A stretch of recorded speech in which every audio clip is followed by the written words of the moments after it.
ಅನೇಕ ಸಂದರ್ಭಗಳಲ್ಲಿ ನಾವೇನು ಅನ್ಕೊಳ್ತೀವಿ, ನನ್ನ ಜೀವಿತ ಹಿಂಗೇ ಇರುತ್ತೆ ಅಂತ ನಾವು ಅನ್ಕೊಳ್ತೀವಿ. ಬಡತನ, ಕಷ್ಟ, ಸಮಸ್ಯೆ, ದುಃಖ, ಈ ರೀತಿ ನನ್ನ ಜೀವಿತದಲ್ಲಿ ಈಗಿಂದ ಮುಂದೆ ಎಲ್ಲವೂ ದಿನಗಳು ಸಹ ಹೀಗೆ ಇರುತ್ತೆ ಎಂಬುದಾಗಿ ನಾವು ಭಾವಿಸ್ತೇವೆ. ಈ ಭಾವನೆಗಳು ಕೆಲವು ಸಂದರ್ಭದಲ್ಲಿ ನಂಬಿಕೆಯನ್ನು ಕಳ್ಕೊಳ್ಳುವಾಗ ನಮ್ಮ ಜೀವಿತ ಹಂಗೆ ಇರುತ್ತೆ. ಆದರೆ ನಾವು ದೇವರ ವಾಕ್ಯವನ್ನು ಓದುತ್ತಾ ಅನೇಕ ಭಕ್ತರ ಚರಿತ್ರೆಯನ್ನು ಧ್ಯಾನಿಸುತ್ತಾ ನನ್ನ ದೇವರಿಂದ ಅಸಾಧ್ಯವಾದದ್ದು ಯಾವುದೂ ಇಲ್ಲ. ನಮ್ಮ ದೇವರು ಪಕ್ಷಪಾತಿ ಅಲ್ಲ. ನನ್ನ ದೇವರು ಇವರನ್ನು ಆಶೀರ್ವಾದ ಮಾಡಿದ ಪ್ರಕಾರವಾಗಿ ನನ್ನನ್ನು ಆಶೀರ್ವಾದ ಮಾಡಲಿಕ್ಕೆ, ನನ್ನನ್ನು ಸಹ ಮೇಲಕ್ಕೆ ಎತ್ತಿ ನಿಲ್ಲಿಸಲಿಕ್ಕೆ ನನ್ನ ದೇವರಿಗೆ ಸಾಧ್ಯ ಉಂಟು. ಆದರೆ ಇವರು ಯಾವ ರೀತಿಯಾಗಿ ಮೇಲೆ ಬಂದರು, ಇವರು ಹೇಗೆ ಆಶೀರ್ವಿಸಲ್ಪಟ್ಟರು, ಅವರು ಆಶೀರ್ವದಿಸಲ್ಪಡಲಿಕ್ಕೆ ಅವರ ಜೀವಿತದಲ್ಲಿ ಏನು ಬದಲಾವಣೆಗಳಾಗಿದೆ ಎಂಬುದಾಗಿ ನಾವು ಯೋಚಿಸಿ ಅವರ ಚರಿತ್ರೆ ಧ್ಯಾನ ಮಾಡುವುದು ಮಾತ್ರವಲ್ಲ, ಅವರ ಚರಿತ್ರೆ ಧ್ಯಾನ ಮಾಡಿ ನಾವು ಅದೇ ಪ್ರಕಾರವಾಗಿ ಜೀವಿಸಲಿಕ್ಕೆ ಪ್ರಯತ್ನಿಸುವಾಗ ಅವರನ್ನು ಮೇಲಕ್ಕೆ ಎತ್ತಿದಂತ ದೇವರು ನಮ್ಮನ್ನು ಸಹ ಮೇಲಕ್ಕೆ ಎತ್ತಲಿಕ್ಕೆ ಆತನು ಶಕ್ತನಾಗಿದ್ದಾನೆ. Hallelujah, hallelujah. ವಾಕ್ಯ ಓದ್ಕೊಳ್ಳೋಣ. ಕೀರ್ತನೆಗಳ ಪುಸ್ತಕ 40ನೇ ಅಧ್ಯಾಯ 1ರಿಂದ 2 ವಚನಗಳು.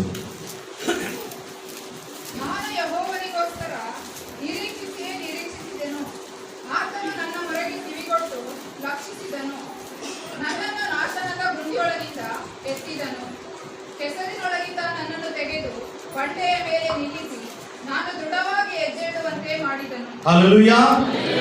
ಈ ವಾಕ್ಯ ಭಾಗದಲ್ಲಿ ನೋಡತಕ್ಕಂಥ ಒಂದು ವಿಶೇಷವಾದಂಥ ಕಾರ್ಯ, ಅವನು ಮೊದಲು ಎಲ್ಲಿದ್ದ, ಈಗ ಅವನು ಎಲ್ಲಿದ್ದಾನೆ, ಅವನು ಹೆಂಗೆ ನಡೀತಾ ಇದ್ದ, ಹೆಂಗೆ ಇಕ್ಕಟ್ಟನ್ನು ಸೇರಿಕೊಂಡಿದ್ದ, ಅವನು ಯಾರನ್ನು ನಿರೀಕ್ಷೆ ಇಟ್ಟ, ಯಾವಾಗ ದೇವರು ಅವನನ್ನ ಯಾವ ರೀತಿ ಮೇಲಕ್ಕೆ ಎತ್ತಿ ಅವನ ಅಭಿವೃದ್ಧಿ ಪಡಿಸಿದರು ಎಂಬುದನ್ನು ಕುರಿತು ದಾವೀದನು ತನ್ನ ಸಾಕ್ಷಿಯ ಮೂಲಕವಾಗಿ ಹೇಳುವಂತ ಒಂದು ಸಾಕ್ಷಿಯನ್ನು ಈ ವಾಕ್ಯ ಭಾಗದಲ್ಲಿ ನಾವು ಕಾಣ್ತೇವೆ.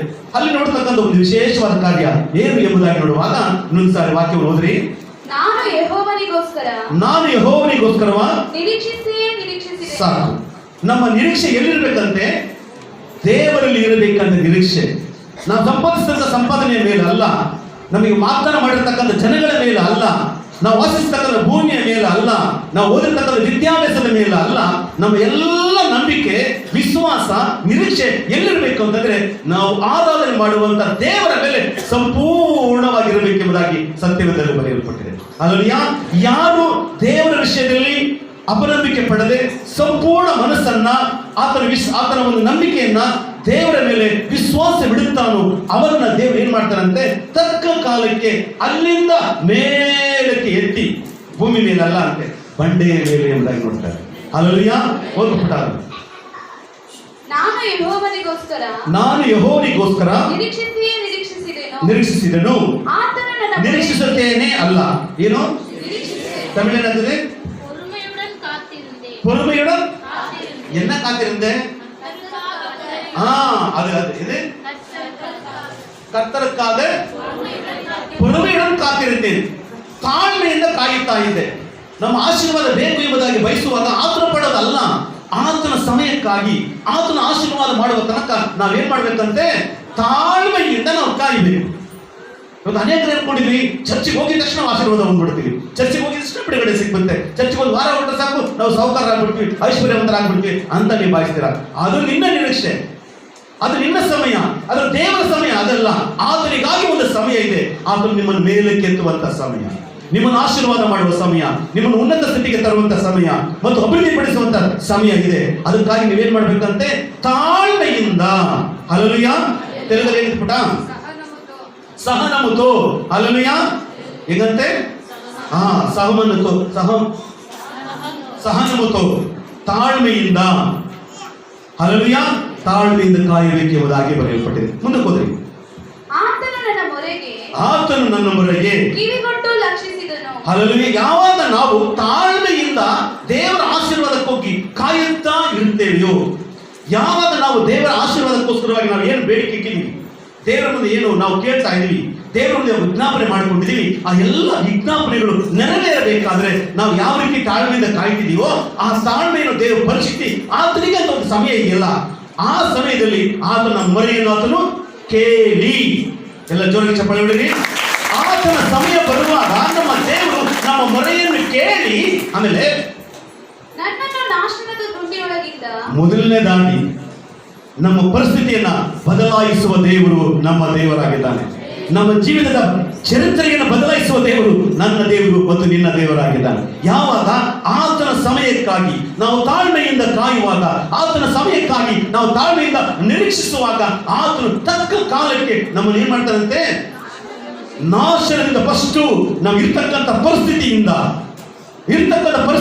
ವ್ಯಾಧಿಯಿಂದ ಇದೆಯಾ, ಆ ವ್ಯಾಧಿನ ನನ್ನ ದೇವರು ನಿನ್ನ ಪ್ರತ್ಯೇಕಪಡಿಸುವ ದೇವರಾಗಿದ್ದಾನೆ, ಬಿಡುಗಡೆ ಕೊಡುವ ದೇವರಾಗಿದ್ದಾನೆ. ಸಮಸ್ಯೆಗಳಿಗೆ ಒಳಗಾಗಿದೆಯಾ, ನೀ ತಾಳ್ಮೆಯಿಂದ ಕಾಯುವಾಗ ನಮ್ಮ ಪರಿಸ್ಥಿತಿಯನ್ನು ಆತನು ಬದಲಾಯಿಸುವ ದೇವರಾಗಿದ್ದಾನೆ.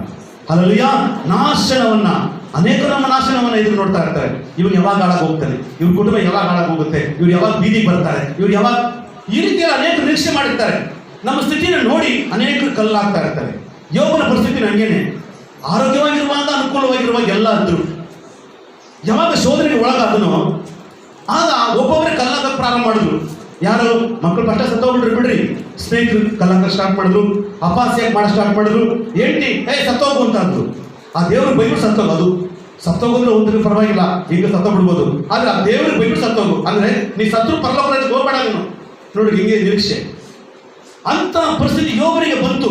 ಆದರೂ ಯೋಬನು ಗೊಣಗಾಡಲಿಲ್ಲ. ಅವನು ಹೇಳ್ತದ ಒಂದು ಮಾತು, ನಾನು ಆರೋಗ್ಯವಾಗಿರುವಾಗ, ಅನುಕೂಲವಾಗಿರುವಾಗ ಮಾತ್ರ ದೇವರನ್ನ ಆರಾಧನೆ ಮಾಡಬೇಕು, ಎಲ್ಲವನ್ನು ಕಳ್ಕೊಂಡಾಗ ಆರಾಧನೆ ಮಾಡಬಾರ್ದಾ, ಹುಚ್ಚಿ ನೀನು ಅಂತ ಸಿಟ್ಟಾಗಿ ಬಂದಿಲ್ಲ. ಜೋಗಾಗಿ ಬೈತಾರಲ್ಲ, ನಾನು ಬೈತಿರ್ತೀನಿ, ಅವಾಗ ಒಂದಲ್ಲ ಒಂದು ಮಾತು ಬೈತಿರ್ತೀನಿ. ಎಂದ ಬೈತಿರ್ತೀನಿ, ಸಿಟ್ಟಲ್ಲ ಬೈತೀನಿ, ಸಿಟ್ಟಲ್ಲಿ ಬಿಡ್ತೀರಾ, ನನಗೆ ಒಡಾಡ್ಸ್ಕೊಂಡು ಬಿಡ್ತೀರಾ. ಅದೇ ಪ್ರಕಾರ ಯೋಬನು ಸಂತೋಷವಾಗಿ, ಅಯ್ಯೋ ಅಲ್ಲ ಅನ್ಬಾರ್ದು, ನೀನು ಉಚಿತರ ಮಾತಾಡ್ತೀರ, ನೀನು ಇರುವಾಗಲೂ ಸಂತೋಷವಾಗಿರ್ಬೇಕು, ದೇವರನ್ನ ಆರಾಧನೆ ಮಾಡಬೇಕು, ಎಲ್ಲವನ್ನು ಕಳ್ಕೊಂಡಾಗಲೂ ಸಹ ದೇವರನ್ನ ಆರಾಧನೆ ಮಾಡಬೇಕು. ಯಾಕಂದ್ರೆ ನಾವು ಬರುವಾಗ ತಾಯಿ ಗರ್ಭದಿಂದ ಬರುವಾಗ ಬಂಗಾರ ಹಿಂಗಾರ ಹೇಳ್ಕೊಂಡು ಬಂದ್ವಿ, ನಾವು ಇಲ್ಲ ಬರಿಗೈಯಲ್ಲೇ ಬಂದ್ವಿ. ಹೋಗ್ಬೇಕಾದ್ರೆ ಎಲ್ಲ ಬಿಚ್ಕೊಂಡು ಕಳಿಸ್ತಾರೆ, ಹೋಗುವಾಗ ಬರಿಗೈಯೇ, ಹುಟ್ಟುವಾಗಲೂ ಬರಿಗೈ. ಇರುವಂತದ್ರಿಂದ ಏನು ಇರುತ್ತೆ ತಿನ್ಕೊಂಡಿರ್ತೀವಿ, ಅಷ್ಟಕ್ಕೆ ತೃಪ್ತಿ ಪಡು. ಕೊಟ್ಟಿದ್ದ ದೇವರೇ, ತಗೊಂಡು ದೇವರೇ ಎಂಬುದಾಗಿ ಅವನು ಉತ್ತರವನ್ನು ಕೊಡ್ತಾನೆ. ಅಂದ್ರೆ ಆ ಸಂದರ್ಭದಲ್ಲಿ ಅವನ ನಾಶನವನ್ನು ಕಂಡು ಅನೇಕರು ಅಪಹಾಸ್ಯ ಮಾಡಿದರು, ಅವನ ಪರಿಸ್ಥಿತಿಯನ್ನು ಕಂಡು ಕುಟುಂಬದವರು ಅವನ ಅಪಹಾಸ್ಯವನ್ನು ಮಾಡಿದರು. ಆದರೆ ಯೋಬನು ಮಾತ್ರ ಗೊಣಗಲಿಲ್ಲ, ದೇವರನ್ನು ಮಹಿಮೆ ಪಡಿಸ್ತಾ ಎಂಬುದಾಗಿ. ಆದರೆ ಅವನ ತಾಳ್ಮೆ, ಅಪಹಾಸ್ಯ ಮಾಡುವವರ ಮಧ್ಯದಲ್ಲಿ ಅವನಿಗಿದ್ದಂತ ತಾಳ್ಮೆ, ಎಲ್ಲವನ್ನು ಕಳ್ಕೊಂಡಂತ ಸಂದರ್ಭದಲ್ಲಿ ದೇವರಲ್ಲಿದ್ದಂತ ನಿರೀಕ್ಷೆ, ಅವನ ತಾಳ್ಮೆ ಏನ್ ಮಾಡ್ತಂತೆ, ಒಂದು ದಿನ ಬಂತು, ದೇವರ ದಿನ, ದೇವರ ಸಮಯ, ಅವನ ಪ್ರಾರ್ಥನೆ ಜೀವಿತ, ಅವನಿಗಿದ್ದಂಥ ವೈರಾಗ್ಯ, ಅವನಿಗಿರ್ತಕ್ಕಂಥ ನಂಬಿಕೆ, ಅವನ ತಾಳ್ಮೆ ಎಲ್ಲವನ್ನು ಗಮನಿಸಿ ದೇವರು ಏನ್ ಮಾಡಿದ್ರು, ಆತನ ಸಮಯ ಬಂದಾಗ ಯೋಬನನ್ನು 2ರಷ್ಟು ಆಶೀರ್ವಾದವನ್ನು ಮಾಡಿದರು. ಯೌವನ ಪ್ರಾಯವನ್ನು ಅವನಿಗೆ ಕೊಟ್ಟರು ಎಂಬುದಾಗಿ ನಾವು ನೋಡ್ತೇವೆ. ಹಲ್ಲೆಲೂಯಾ. ಮೊದಲಿಗಿಂತಲೂ ಯೋಬನು ಹೇಗಿದ್ದಂತೆ ಸೌಂದರ್ಯವಾಗಿದ್ದನು ಎಂಬುದಾಗಿ ವಾಕ್ಯದಲ್ಲಿ ಬರೆಯಲ್ಪಟ್ಟಿದೆ. ಹಲ್ಲೆಲೂಯಾ. 2ರಷ್ಟು ಆಶೀರ್ವಾದ. ಕಾರಣ ಅವನ ತಾಳ್ಮೆ ಅವನ ಆಶೀರ್ವಾದಕ್ಕೆ ತಂತು, ಮತ್ತು ಯಥಾಸ್ಥಿತಿಗೆ ಅಲ್ಲ, 2ರಷ್ಟು ಆಶೀರ್ವಾದವನ್ನು ಕೊಟ್ಟು ಉನ್ನತ ಸ್ಥಿತಿಗೆ ತಂತು ಎಂಬುದಾಗಿ ಸತ್ಯವೇದದಲ್ಲಿ ಬರೆಯಲ್ಪಟ್ಟಿದೆ. Hallelujah, hallelujah. ವಾಕ್ಯ ಹೇಳುತ್ತೆ, பொறுமையுடன் ತಾಳ್ಮೆಯಿಂದ ಕಾಯುತ್ತೇನೆ. ಆಮೇಲೆ ಕೆಸರಿನೊಳಗಿಂದ ನನ್ನನ್ನು ತೆಗೆದು ಬಂಡೆಯ ಮೇಲೆ ನಿಲ್ಲಿಸಿ ನಾನು ದೃಢವಾಗಿ ಹೆಜ್ಜೆ ಇಡುವಂತೆ ಮಾಡಿದನು. ನಾವು ದೃಢವಾಗಿ ಹೆಜ್ಜೆ ಇಡುವಂತೆ, ಆಗಲು ಬಿಡಲಿಕ್ಕೆ ಅಲ್ಲ, ದೃಢವಾಗಿ ಹೆಜ್ಜೆ ಇಡುವಂತೆ ಆಗ ನಮ್ಗೆ ಏನ್ ಮಾಡದಂತೆ ಮಾಡಿದ್ರೆ ಆತನು ಮಾಡ್ತಾನೆ, ನಾವಲ್ಲ. ನಾವು ನಡಿಬೇಕು ಬಿದ್ದೋಗ್ತೀವಿ, ನಡಿಬೇಕು ಎಡು ಬಿಡ್ತೀವಿ. ಆದರೆ ದೇವರು ದೃಢವಾಗಿ ಹೆಜ್ಜೆ ಇಡುವಂತೆ ಆತನು ಮಾಡಿದನು. ಹಲ್ಲೆಲೂಯಾ. ಒಬ್ರಿಗೊಬ್ರು ಹೇಳ್ರಿ, ನಾನು ದೃಢವಾಗಿರುವುದು ನನ್ನ ದೇವರು ನನ್ನ ನಡೆಸುವಂತಹ ವಿಧಾನವಾಗಿದೆ. ಹಲ್ಲೆಲೂಯಾ. ಆತನು ದೃಢವಾಗಿ ಹೆಜ್ಜೆ ಇಡುವಂತೆ ನನ್ನನ್ನು, ನನ್ನ ಕುಟುಂಬವನ್ನು ಆಶೀರ್ವಾದ ಮಾಡಿದ್ದಾನೆ. ಹೇಳ್ರಿ ಹೇಳ್ರಿ ಹೇಳ್ರಿ. ಹಲ್ಲೆಲೂಯಾ. ಆಮೇಲೆ ಮುಂದಿನ ಭಾಗ ಹೋದ್ರಿ, ಅಷ್ಟೇನಾ? ಸರಿ. ಈಗ ಅವನ ಆ ಸ್ಥಿತಿ ನೋಡಿ ಅನೇಕರು ಅಪಹಾಸ್ಯ ಮಾಡಿದ್ರು. ಅನುಕೂಲವಾಗಿರುವಾಗ ಎಲ್ಲ ಹೊಗಳಿದ್ರು, ಕೆಲವನ್ನು ಕಳ್ಕೊಂಡಾಗ ಅಪಹಾಸ್ಯ ಮಾಡಿದ್ರು. ಈಗ ಮತ್ತೆ ಸಿಗುವಾಗ ಮತ್ತೆ ಎಲ್ಲ ಬಂದು ಸೇರ್ಕೊಂಡ್ಬಿಟ್ರು. ಹಲ್ಲೆಲೂಯಾ. ಇದೇ ಲೋಕ, ಇದೇ ಲೋಕ. ಇರುವಾಗ ಎಲ್ಲ ಅನುಕೂಲವಾಗಿ, ಜೊತೆಗೆ ಸಂತೋಷವಾಗಿ ಎಲ್ಲವೂ ನಾವು ಜೊತೆಗೆ ಅನುಭವಿಸಿದ್ರು. ಕಳ್ಕೊಂಡಾಗ ಅದೇ ಜನರು ಅಪಹಾಸ್ಯ ಮಾಡಿದ್ರು. ಮತ್ತೆ ಎಲ್ಲ ಸಿಕ್ಕಿದ ಮೇಲೆ ಮತ್ತೆ ಬಂದು ಸೇರ್ಕೊಂಡ್ಬಿಟ್ರು. ಹೆಂಡತಿ ಮೊದಲುಕೊಂಡು ಎಲ್ಲರೂ ಬಂದು ಗಬ ಗಬ ಗಬ ಸೇರ್ಕೊಂಡು, ನೀನ್ ಎಷ್ಟು ಅಂದವಾಗಿದ್ಯಾ, ನೀನ್ ಎಷ್ಟು ಚಂದವಾಗಿದ್ಯಾ, ನೀನು ಬಂಗಾರ, ಅದರಿಂದ ಬಂದು ಹೆಂಗ್ ಹೇಳ್ಕೊಂಡು ಸೇರ್ಕೊಂಡ್ಬಿಟ್ರು. ಎಲ್ಲವನ್ನು ಕಳ್ಕೊಂಡಾಗ ಎಲ್ಲರೂ ಅಪಹಾಸ್ಯವನ್ನು ಮಾಡಿದ್ರು. ಕಾರಣ ಅವನ ತಾಳ್ಮೆ, ಅವನ ನಂಬಿಕೆ, ಅವನ ನಿರೀಕ್ಷೆ ಅವನನ್ನ ಮತ್ತೆ ಯಥಾಸ್ಥಿತಿಗೆ ತಂದು ಬಂಡೆ ನಿಲ್ಲಿಸುವಂತ ಸ್ಥಿತಿಗೆ ಅವನಿಗೆ ಬಂತು ಎಂಬುದಾಗಿ ವಾಕ್ಯದಲ್ಲಿ ನೋಡುತ್ತೇವೆ. ಪ್ರಿಯರೇ, ಈ ಒಂದು ಸಂದರ್ಭದಲ್ಲಿ ನಾನು ಯೆಹೋಶುವ ಎಂಬತಕ್ಕಂಥ ವ್ಯಕ್ತಿಯನ್ನು ಪರಿಚಯ ಮಾಡಿಕೊಡ್ತೀನಿ. ಯೆಹೋಶುವನ ಪುಸ್ತಕ 1ನೇ ಅಧ್ಯಾಯ 1ನೇ ವಚನ. ಯೆಹೋವನ ಸೇವಕನಾದ ಮೋಶೆಯು ಸತ್ತ ಮೇಲೆ ಯೆಹೋವನು ಅವನ ಶಿಷ್ಯನಾದ ನೂನನ ಮಗ ಯೆಹೋಶುವನಿಗೆ, ನನ್ನ ಸೇವಕನಾದ ಮೋಶೆ ಸತ್ತನು, ನೀನು ಈಗ ಎದ್ದು ಸಮಸ್ತ ಪ್ರಜಾ ಸಹಿತವಾಗಿ ಈ ಯೊರ್ದಾನ್ ಹೊಳೆಯನ್ನು ದಾಟಿ ನಾನು ಇಸ್ರಾಯೇಲರಿಗೆ ಕೊಡುವ ದೇಶಕ್ಕೆ ಹೋಗು. ಈ ಯೆಹೋಶುವ ಯಾರು ಎಂಬುದಾಗಿ ನೋಡುವಾಗ, ಐಗುಪ್ತ ದೇಶದಲ್ಲಿ ಗುಲಾಮನಾಗಿದ್ದಂತ ವ್ಯಕ್ತಿ, ಕಷ್ಟಪಡುವಂತ ವ್ಯಕ್ತಿ, ಶ್ರಮಜೀವಿ. ಆ ಶ್ರಮಜೀವಿ ನಿಷ್ಠಾವಂತನು ಆಗಿದ್ರು ಸಹ ಒಬ್ಬ ಗುಲಾಮ. ಇವನು ಆ ಸ್ಥಿತಿಯಲ್ಲಿದ್ದರೂ ಸಹ ದೇವರಲ್ಲಿ ಬಹಳ ಆಸಕ್ತಿ ಉಳ್ಳಂತ ವ್ಯಕ್ತಿಯಾಗಿದ್ದ. ಹಲ್ಲೆಲೂಯಾ. ಅವನ ಆಸಕ್ತಿ ದೇವರು ಗಮನಿಸ್ತಾ ಇದ್ದಾರೆ. ಆದರೆ ಮೋಶೆ ಆ ರೀತಿ ಅಲ್ಲ. ಐಗುಪ್ತ ದೇಶದಲ್ಲಿ ರಾಜಕುಮಾರಿಯ ಮಗನಾಗಿ ಬೆಳೆದಂತ ವ್ಯಕ್ತಿ. 40 ವರ್ಷಗಳ ತನಕ ರಾಜನ ಮನೆಯಲ್ಲಿ ಎಲ್ಲ ಅಭ್ಯಾಸವನ್ನ, ಕುದುರೆ ರೇಸು, ಕತ್ತಿ ವರಸೆ, ವಿದ್ಯಾಭ್ಯಾಸ ಇವೆಲ್ಲವನ್ನು ರಾಜನ ಮನೆಯಲ್ಲಿ ಕಲಿತು ವಿದ್ಯಾವಂತನಾಗಿದ್ದಂತ, ಪ್ರವೀಣನಾಗಿರ್ತಕ್ಕಂಥ, ಬುದ್ಧಿಜೀವಿಯಾಗಿರ್ತಕ್ಕಂಥವನು ಮೋಶೆ. ಕಾಲಕ್ರಮೇಣ ಅವನು ಅಲ್ಲಿಂದ ಕಾಲು ಕಿತ್ತುವಂತ ದಿನ ಬಂತು, ಹೋಗ್ಬಿಟ್ಟ. 40 ವರ್ಷಗಳಾದ್ಮೇಲೆ ಮತ್ತೆ ಐಗುಪ್ತ ದೇಶಕ್ಕೆ ಬರ್ತಾನೆ. ಬರುವಂತ ಸಂದರ್ಭದಲ್ಲಿ ಇಸ್ರಾಯೇಲ್ ಜನರನ್ನೆಲ್ಲ ಕರ್ಕೊಂಡು ಹೋಗ್ತಾನೆ. ಇದು ನಮಗೆಲ್ಲ ಗೊತ್ತಿರ್ತಕ್ಕಂಥ ವಿಷಯನೇ. ಆದರೆ ಇಲ್ಲಿ ನೋಡ್ತಕ್ಕಂಥ ಒಂದು ವಿಶೇಷವಾದ ಕಾರ್ಯ ಏನೆಂಬುದಾಗಿ ನೋಡುವಾಗ, ಇಸ್ರಾಯೇಲ್ ಜನರು ಐಗುಪ್ತ ದೇಶದಲ್ಲಿ ಸಾಕಷ್ಟು ಜನ ಗಂಡಸರಿದ್ದಾರೆ. ವಿದ್ಯಾವಂತರು ಸಹ ಇರ್ಬೋದು ಇಲ್ಲೋ ಗೊತ್ತಿಲ್ಲ ನನಗೆ. ಪರಾಕ್ರಮಶಾಲಿಗಳಿದ್ದಾರೆ, ಯವನಸ್ಥರಿದ್ದಾರೆ. ಅಷ್ಟೆಲ್ಲ ಜನ 11 ಲಕ್ಷಕ್ಕಿಂತಲೂ ಅಧಿಕವಂತ ಜನಗಳಲ್ಲಿದ್ದರೂ ಸಹ ದೇವರು ಯಾಕೆ ಮೋಶೆ ನಂತರ ಯೆಹೋಶುವನನ್ನು ಆರಿಸಿಕೊಂಡನು ಅಂತಂದ್ರೆ, ಬೇರೇನೇನು ಕಾರಣ ಅಲ್ಲ, ಅವನಿಗಿದ್ದಂತ ನಿಷ್ಠೆ, ಅವನಿಗಿದ್ದಂತ ವೈರಾಗ್ಯ, ನಂಬಿಗಸ್ತಿಕೆ, ದೇವರ ಮೇಲಿದ್ದಂತ ಪ್ರೀತಿ. ಅವನು ಏನಾಗಿದ್ದವನು? ಗುಲಾಮನಾಗಿದ್ದ ಎಂಬುದಾಗಿ ಬರೆಯಲ್ಪಟ್ಟಿದೆ. ಇಲ್ಲಿ ಐಗುಪ್ತ ದೇಶದಲ್ಲಿ ಒಬ್ಬ ಗುಲಾಮನಾಗಿದ್ದ. ಗುಲಾಮನಾಗಿರ್ತಕ್ಕಂಥ ವ್ಯಕ್ತಿಯನ್ನ ದೇವರು ಈಗ ಆರಿಸಿಕೊಳ್ತಾ ಇದ್ದಾರೆ. ಏನಂತ? ಯೆಹೋಶುವನೇ, ಈಗ ಮೋಸೆ ಸತ್ತೋಯ, ಈಗ ಈ 11 ಲಕ್ಷ ಜನರನ್ನ ನಡೆಸುವಂತ ನಾಯಕತ್ವವು ನಿನ್ನಲ್ಲಿ ಮಾತ್ರ ಇದೆ. ಎಲ್ಲ ಜೋರಿಗೆ ಚಪ್ಪಾಳೆ. ಯಾಕೆ ಬೇರೆ ಯಾರನ್ನ ದೇವರು ಆರಿಸಿಕೊಳ್ಳಲಿಲ್ಲ, ಬೇರೆ ಯಾರನ್ನು ಕರೀಲಿಲ್ಲ ಅಂದ್ರೆ, ಅನೇಕ ಮನುಷ್ಯರು ಗಲಿಬಿಲಿ. ಇವತ್ತಿಗೆ ನಾಳೆ ಇರೋದಿಲ್ಲ, ಇವತ್ತು ಒಂಥರ ನಾಳೆ ಒಂಥರ ಹೆಂಗೋ ಇರ್ತಾರೆ. ಆದ್ರೆ ಯೆಹೋಶುವನ ಆ ರೀತಿ ಅಲ್ಲ. ದೇವರಲ್ಲಿ ಬಹಳ ವೈರಾಗ್ಯವಾಗಿರ್ತಕ್ಕಂಥ ಒಬ್ಬ ವ್ಯಕ್ತಿ, ಬಹಳ ವೈರಾಗ್ಯವಾಗಿರ್ತಕ್ಕಂಥ ವ್ಯಕ್ತಿ. ದೇವರು ಅವನನ್ನ ನೋಡಿದರು. ಈಗ ದೇವರು ಹೇಳ್ತಾರೆ, ಯೆಹೋಶುವ, ಈಗ ಈ ಜನ ನಡೆಸಲಿಕ್ಕೆ ಒಬ್ಬ ನಾಯಕತ್ವ ಅವಶ್ಯಕತೆ ಆಗಿದೆ. ನೀನು ಯವನಸ್ಥನಾಗಿದ್ದಿ, ನೀನು ಮೋಶೆಗೂ ಸಹ ನಂಬಿಗಸ್ತನಾಗಿದ್ದೆ. ಮೋಶೆ ನಿನ್ನ ಮೇಲೆ ಬಹಳ ಪ್ರೀತಿ ಇಟ್ಟಿದ್ದ. ನಾನು ಸಹ ನಿನ್ನನ್ನು ಗಮನಿಸ್ತಾ ಇದ್ದೀನಿ. ಆದ್ರಿಂದ ಈ ಜನ ನಡೆಸಲಿಕ್ಕೋಸ್ಕರವಾಗಿ ನಾಯಕತ್ವವನ್ನು ನಿನಗೆ ಕೊಡ್ತಾ ಇದ್ದೀನಿ. ಯಾರವನು? ಗುಲಾಮನಾಗಿದ್ದಂತ ಯೆಹೋಶುವನಿಗೆ, ಒಬ್ಬ ಯವನಸ್ಥನಿಗೆ ದೇವರು ಇವತ್ತು ಒಂದು ನಾಯಕತ್ವದ ಪದವಿಯನ್ನ ಅವನಿಗೆ ದಯಪಾಲಿಸ್ತಾ ಇದ್ದಾನೆ. ಹಲ್ಲೆಲೂಯಾ. 3ನೇ 7ನೇ ವಚನ ಓದ್ರಿ. ಆಗ ಯೆಹೋವನು ಯೆಹೋಶುವನಿಗೆ, ನಾನು ಇಂದಿನಿಂದ ನಿನ್ನನ್ನು ಇಸ್ರಾಯೇಲ್ಯರ ಮುಂದೆ ಘನಪಡಿಸುವೆನು. ನಾನು ಇಂದಿನಿಂದ ನಿನ್ನನ್ನು ಇಸ್ರಾಯೇಲ್ ಜನರ ಮಧ್ಯದಲ್ಲಿ ನಿನ್ನನ್ನು, ಅದೇ ಜನರು ಅಲ್ಲಿರ್ಲಿಲ್ವಾ? ಐಗುಪ್ತ ದೇಶದಲ್ಲಿರ್ಲಿಲ್ವಾ? ಅದೇ ಜನರು ಅಲ್ಲಿದ್ರಲ್ಲ ಐಗುಪ್ತ ದೇಶದಲ್ಲಿ. ಅದೇ ಅವ್ರ ಜೊತೆಗೆ ಅವನು ಕೆಲಸ ಮಾಡ್ತಿದ್ರಲ್ಲ, ಯಾಕೆ ಅಲ್ಲಿ ಅವನು ಘನಪಡಿಸಲಿಲ್ಲ? ಅವನು 11 ಲಕ್ಷ ಜನರ ಮಧ್ಯದಲ್ಲಿ ಇವನು ಸಹ ಒಬ್ಬನಾಗಿ ಸಾಧಾರಣವಾದ ವ್ಯಕ್ತಿಯಾಗಿದ್ದ. ಅವನು ಕಷ್ಟಪಟ್ಟು ಕೆಲಸನ ಮಾಡ್ತಾ ಇದ್ದ, ಒದೆ ತಿಂತಿದ್ದ, ಒಡಿಸ್ಕೊಳ್ತಾ ಇದ್ದ. ಆದ್ರೂ ಸಹ ಆ ಸರ್ಕಾರಕ್ಕೆ ದ್ರೋಹ ಮಾಡ್ತಿರ್ಲಿಲ್ಲ. ಆ ಸರ್ಕಾರ ಹಿಂಸೆ ಕೊಟ್ಟರು, ಸರಿಯಾದ ಊಟ ಕೊಟ್ಟಿದ್ರು, ಸರಿಯಾಗಿ ನಿದ್ರೆ ಮಾಡ್ಲಿಕ್ಕೆ ಅವಕಾಶ ಕೊಟ್ಟಿದ್ರು, ಕುಡಿಲಿಕ್ಕೆ ನೀರು ಕೊಟ್ಟಿದ್ರು ಸಹ ಅವನೇನ್ ಮಾಡ್ದ? ನಂಬಿಗಸ್ತನಾಗಿ ಅಲ್ಲಿಗೆ ಕೆಲಸವನ್ನು ಮಾಡ್ತಿದ್ದ. ಯಾಕಂದ್ರೆ ಈ ಯಜಮಾನ, ಐಗುಪ್ತ ದೇಶ ಇರ್ತಕ್ಕಂಥ ನಮ್ಮ ಯಜಮಾನ ನಮ್ಮನ್ನು ಗುಲಾಮರಾಗಿ ಇಟ್ಕೊಂಡಿದ್ದಾರೆ. ಇವರು ಅವ್ರನ್ನ ಕಣ್ಣು ಮುಂದೆ ಇಲ್ಲ, ಈಗ ರಷ್ಟ ಕೊಡಬೇಕು ಎಂಬುದಾಗಿ ಮಾಡ್ತಿರ್ಲಿಲ್ಲ. ಎಲ್ಲವನ್ನು ನೋಡುವ ದೇವರೊಬ್ಬ ಇದ್ದಾನೆ. ಆದ್ರಿಂದ ಈ ರಾಜನಿಂದ ನಾವು ಮೋಸ ಮಾಡೋದಿಲ್ಲ, ಆ ದೇವರಿಗೂ ಸಹ ನಾನು ಮೋಸ ಮಾಡೋದಿಲ್ಲ. ನಾನು ಇಲ್ಲಿ ನಂಬಿಗಸ್ತನಾಗಿ ಇರಬೇಕೆಂಬತಕ್ಕಂಥ ಒಂದು ವಾಗ್ದಾನ, ನಂಬಿಕೆ, ಒಂದು ವೈರಾಗ್ಯ ಅವನು ನಿಂತು. ಆದ್ರಿಂದಲೇ ಅವನು ಇರುವಂತಹ ಜಾಗದಲ್ಲಿ ನಂಬಿಗಸ್ತನಾಗಿರುವುದನ್ನು ದೇವರು ಗಮನಿಸಿದರು. ನೋಡಯ್ಯ, ಅವನು ಹಿಂಸೆ ಕೊಡ್ತಾ ಇದ್ದಾರೆ, ಆದ್ರೂ ಸಹ ಅವನು ಇಷ್ಟೇ ನೋಡಿ ಎಷ್ಟರ ಮಟ್ಟಿಗಿದೆ. ಅವನಿಗೆ ತೊಂದರೆ ಕೊಡ್ತಾ ಇದ್ದಾರೆ, ಆದ್ರೂ ಸಹ ಅವನು ಇಷ್ಟೇ ಎಷ್ಟರ ಮಟ್ಟಿದೆ ನೋಡು ಎಂಬುದಾಗಿ ಹೇಳಿ ದೇವರು ಏನ್ ಮಾಡಿದ್ರು? 11 ಲಕ್ಷ ಜನರಿದ್ದಾರೆ. ಈಗ ಮೋಶೆ ಸತ್ತೋಗಿದ್ದಾನೆ. ಈಗ ಒಳ್ಳೆ ನಾಯಕತ್ವ ಅವಶ್ಯಕತೆ ಆಗಿದೆ. ಆದ್ರಿಂದ ನಾನು ನಿನ್ನನ್ನ ಈ ದೇಶದಲ್ಲಿರ್ತಕ್ಕಂಥ ಈ ಇಸ್ರಾಯೇಲ್ ಜನರಿಗೆ ನಿನ್ನನ್ನು ನಾನು ನಾಯಕನಾಗಿ ನೇಮಿಸುತ್ತಾ ಇದ್ದೇನೆ. ಹಲ್ಲೆಲೂಯಾ. ವಾಕ್ಯ ಓದ್ರಿ. 3ನೇ 7ನೇ ವಚನ. ಆಗ ಯೆಹೋವನು ಯೆಹೋಶುವನಿಗೆ, ಆಗ ಯೆಹೋವನು ಯೆಹೋಶುವನಿಗೆ, ನಾನು ಇಂದಿನಿಂದ ನಿನ್ನನ್ನು ಇಸ್ರಾಯೇಲ್ಯರ ಮುಂದೆ ಘನಪಡಿಸುವೆ. ಹಲ್ಲೆಲೂಯಾ.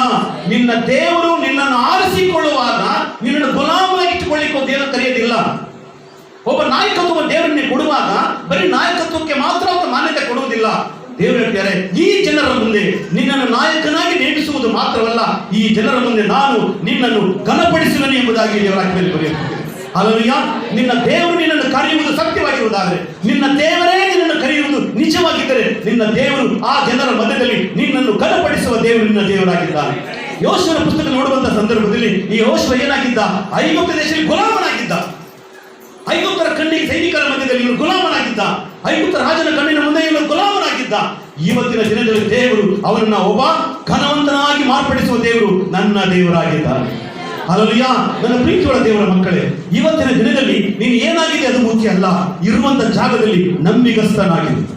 ಇರುವಂತ ಜಾಗದಲ್ಲಿ ನಂಬಿಗಸ್ತನಾಗಿರು. ಕೊಟ್ಟಂತ ಕೆಲಸದಲ್ಲಿ ನಂಬಿಗಸ್ತನಾಗಿರು. ನೀನು ಮಾಡುವಂತ ಕೆಲಸದಲ್ಲಿ ನಂಬಿಗಸ್ತನಾಗಿರು. ಅದು ಸರ್ಕಾರ ಕೆಲಸ ಆಗಿರ್ಬೋದು, ಪ್ರೈವೇಟ್ ಕೆಲಸ ಆಗಿರ್ಬೋದು, ಯಾವುದೇ ಒಂದು ಕೆಲಸ ಇರಲಿ, ಆ ಕೆಲಸದಲ್ಲಿ ನೀನು ನಂಬಿಗಸ್ತನಾಗಿರಬೇಕಾಗಿದೆ. ಯಾಕೆ? ಒಂದು ದಿನ ಬರುತ್ತೆ ನನ್ನ ದೇವರು ನಿನ್ನನ್ನು ಎಲ್ಲ ಜನರ ಮುಂದೆ ಘನಪಡಿಸುವಂತಹ ದಿನ. ನಿನ್ನ ಅನೇಕರು ಹೇಳ್ಬೋದು, ಇವನು ಕೂಲಿ ಕೆಲಸ ಮಾಡೋನು, ಇವನು ಗದ್ದೆ ಕೆಲಸ ಮಾಡೋನು, ಇವನು ಹೋಟೆಲ್ ಲೋಟ ತೊಳೆಯೋನು ಅಂತ ಅನೇಕರನ್ನು ಹೇಳ್ಬೋದು. ಅದು ವಾಕ್ಯದಲ್ಲಿ ಬರೆಯಲ್ಪಟ್ಟಿದೆ. ದೇವರ ಸಮಯ ಒಂದು ದಿನ ಬರುತ್ತೆ. ದೇವರನ್ನ ಘನಪಡಿಸುವಂತ ಸಮಯ ಗಳಿಗೆ ಒಂದು ದಿನ ಬರಲಿಕ್ಕಿದೆ. ಆ ದೇವರು ನಿನ್ನನ್ನ ಎಲ್ಲಾ ಜನರ ಮುಂದೆ ನಿನ್ನ ಘನಪಡಿಸಲಿಕ್ಕೆ ಆತನು ಶಕ್ತನಾಗಿದ್ದ. ಯಾಕಂದ್ರೆ ನಿನ್ನನ್ನು ತಾಯಿಯ ಗರ್ಭದಲ್ಲಿ ನೀನು ರೂಪಿಸಲ್ಪಡುವುದಕ್ಕಿಂತ ಮುಂಚಿತವಾಗಿ ದೇವರು ನಿನ್ನನ್ನು ಗುರುತಿಸಿದ್ದಾನೆ. ಹಲ್ಲೆಲೂಯಾ. ಇವತ್ತು ನಾವೇನ್ ಮಾಡ್ತೀವಿ? ದೇವರು ಗುರುತಿಸಿದ್ದಾನೆ, ಅದು ನಾವೇನ್ ಮಾಡ್ತೀವಿ? ದೇವರು ಯಾವ ಮಟ್ಟಿಗೆ ನಾವು ಮಹಿಮೆ ಪಡಿಸ್ತಾ ಇದ್ದೀವಿ, ದೇವರು ಯಾವ ರೀತಿ ನಾವು ಘನಪಡಿಸ್ತಾ ಇದ್ದೀವಿ, ದೇವರು ನಮ್ಮ ಮೂಲಕವಾಗಿ ಎಷ್ಟರ ಮಟ್ಟಿಗೆ ಮಹಿಮೆ ಹೊಂದುತ್ತಾ ಇದ್ದಾರೆ ಎಂಬುದಾಗಿ ಪರಿಶೀಲಿಸಿ ನೋಡುವಾಗ ನಮ್ಮ ಮನಸ್ಸಾಕ್ಷಿಗಳೇ ಅದಕ್ಕೆ ಸರಿಯಾದ ಉತ್ತರವನ್ನು ಕೊಡಲಿಕ್ಕೆ ಸಾಧ್ಯ ಉಂಟು. ಇನ್ನೊಂದು ವಾಕ್ಯ ಓದ್ಕೊಳ್ಳೋಣ, 4ನೇ ಅಧ್ಯಾಯ 14ನೇ ವಚನ. ಆ ದಿವಸ ಯೆಹೋವನು ಯೆಹೋಶುವನನ್ನು ಇಸ್ರಾಯೇಲ್ಯರ ದೃಷ್ಟಿಯಲ್ಲಿ ಘನಪಡಿಸಿದ್ದರಿಂದ ಅವರು ಮೋಶೆಯಲ್ಲಿ ಹೇಗೋ ಹಾಗೆಯೇ ಇವನಲ್ಲಿಯೂ ಇವನು ಜೀವದಿಂದಿದ್ದ ಕಾಲವೆಲ್ಲ ಭಯಭಕ್ತಿಯುಳ್ಳವರಾಗಿದ್ದರು. ಹಲ್ಲೆಲೂಯಾ. ಹಲ್ಲೆಲೂಯಾ. ಏನಂತ ಬರೆಯಲ್ಪಟ್ಟಿದೆ? ಎಂತ ಬರೆದಿದೆ? ಆ ದಿನದಲ್ಲಿ ಯೆಹೋವನು ಯೆಹೋಶುವನನ್ನು ಇಸ್ರಾಯೇಲ್ಯರ ದೃಷ್ಟಿಯಲ್ಲಿ ಘನಪಡಿಸಿದ್ದರಿಂದ ಅವರು ಮೋಶೆಯಲ್ಲಿ ದೇವರು ಯಾವ ರೀತಿ ಇತ್ತೋ ಅದೇ ಪ್ರಕಾರವಾಗಿ ಇಸ್ರಾಯೇಲ್ ಜನರು ಯಾವ ರೀತಿ ಮೋಶೆ ಸಂಗಡ ಇದ್ರೋ ಹಾಗೆಯೇ ಇವನಲ್ಲಿಯೂ ಇವನು ಜೀವಂತವಾಗಿದ್ದಂತ ಕಾಲವೆಲ್ಲ ಭಯಭಕ್ತಿಯುಳ್ಳವರಾಗಿದ್ದರು. ಹಲ್ಲೆಲೂಯಾ. ಭಯಭಕ್ತಿಯುಳ್ಳವರಾಗಿ ಯಾರು? ಇಸ್ರಾಯೇಲ್ ಜನರು. ಹಂಗಂದ್ರೆ ಅವರು ಜೀವಂತವಾಗಿರುವ ತನಕ ಹೆಚ್ಚು ಕಡಿಮೆ ಸುಮಾರು 120 ವರ್ಷ ಅಂತ ಕಾಣುತ್ತೆ. ಅವನು ಜೀವಂತವಾಗಿದ್ದು ಅಂತ ಕಾಣುತ್ತೆ. ಆ 120 ವರ್ಷದಲ್ಲಿ ಅವನಿಗೆ ನಾಯಕತ್ವವನ್ನು ಕೊಟ್ಟ ದಿನದಿಂದ ಅವನು ಸಾಯುವ ತನಕ ಇಸ್ರಾಯೇಲ್ ಜನರು ಅವನಿಗೆ ಏನಾಗಿದ್ದರಂತೆ? ಭಯವು ಭಕ್ತಿಯು ಉಳ್ಳವರಾಗಿದ್ದರು. ಯಾಕಂದ್ರೆ ನಾಯಕತ್ವ ಹಂಗಿತ್ತು. ಹಲ್ಲೆಲೂಯಾ. ನಾಯಕತ್ವ ಅನ್ನತಕ್ಕಂಥದ್ದು ಹಂಗಿರ್ಬೇಕು. ನನ್ನ ಪ್ರೀತಿಯ ದೇವರ ಮಕ್ಕಳೇ, ನಾಯಕತ್ವ ಅಂದ್ರೆ ಏನು? ಮೋಶೆ ಹೇಳ್ತಿದ್ದಾನೆ, ಯೆಹೋಶುವ ನಾಯಕತ್ವ ಏನು ಅಂತಂದ್ರೆ ನಿನ್ನ ಜನರು ನಿನ್ನನ್ನು ನೋಡುವಾಗ ನಿನ್ನ ನಾಯಕನು ಎಂಬುದಾಗಿ ಅವರು ಒಪ್ಕೊಳ್ಬೇಕಾಗಿದೆ. ಹಲ್ಲೆಲೂಯಾ. ಯೆಹೋಶುವನು ಮುಂದೆ ಏನಾಗಿದ್ದ? ಮೋಶೆಗೆ ಶಿಷ್ಯನಾಗಿದ್ದ, ಮೋಶೆಗೆ ಸೇವಕನಾಗಿದ್ದ, ಐಗುಪ್ತ ದೇಶದಲ್ಲಿ ಗುಲಾಮನಾಗಿದ್ದ. ಇವತ್ತು ದೇವರು ಅವನನ್ನು ಆರಿಸಿ ಮೋಸೆಯ ನಂತರ ಒಂದು ನಾಯಕತ್ವವನ್ನು ಕೊಟ್ಟು ಆ ಜನರ ಮುಂದೆ ಅವನನ್ನು ಘನಪಡಿಸಿದನು. ಘನಪಡಿಸಿದ ಮೇಲೆ ಆ ಇಸ್ರಾಯೇಲ್ ಜನರು ಅವನ ಮೇಲೆ ಏರಿತರಂತೆ ವಿಶ್ವಾಸವಿಟ್ಟು ನಂಬಿಕೆ ಇಟ್ಟು ಅವನಲ್ಲಿ ಭಯಭಕ್ತಿ ಉಳ್ಳವರಾಗಿ ಜೀವಿಸುತ್ತಾ ಇದ್ದರು ಎಂಬುದಾಗಿ ವಾಕ್ಯದಲ್ಲಿ ಬರೆಯಲ್ಪಟ್ಟಿದೆ. ನೋಡ್ರಿ, ಎಲ್ಲೋ ಇದ್ದಂತ ಒಬ್ಬ ವ್ಯಕ್ತಿಯನ್ನ, ಎಲ್ಲೋ ದೇಶದಲ್ಲಿ ಗುಲಾಮನಾಗಿದ್ದಂತ ಒಬ್ಬ ವ್ಯಕ್ತಿಯನ್ನ ನನ್ನ ದೇವರನ್ನು ಆರಿಸಿಕೊಂಡು ಅವನನ್ನು ಘನಪಡಿಸಿ ದೇವರು ಮೋಶೆ ಸಂಗಡ ಇದ್ದ ರೀತಿಯಲ್ಲಿ ಯೆಹೋಶುವನ ಸಂಗಡ ಇದ್ದು ಅವನು ಆಶೀರ್ವಾದ ಮಾಡಿದರು ಎಂಬುದಾಗಿ ನಾವು ನೋಡ್ತೇವೆ. ಹಲ್ಲೆಲೂಯಾ.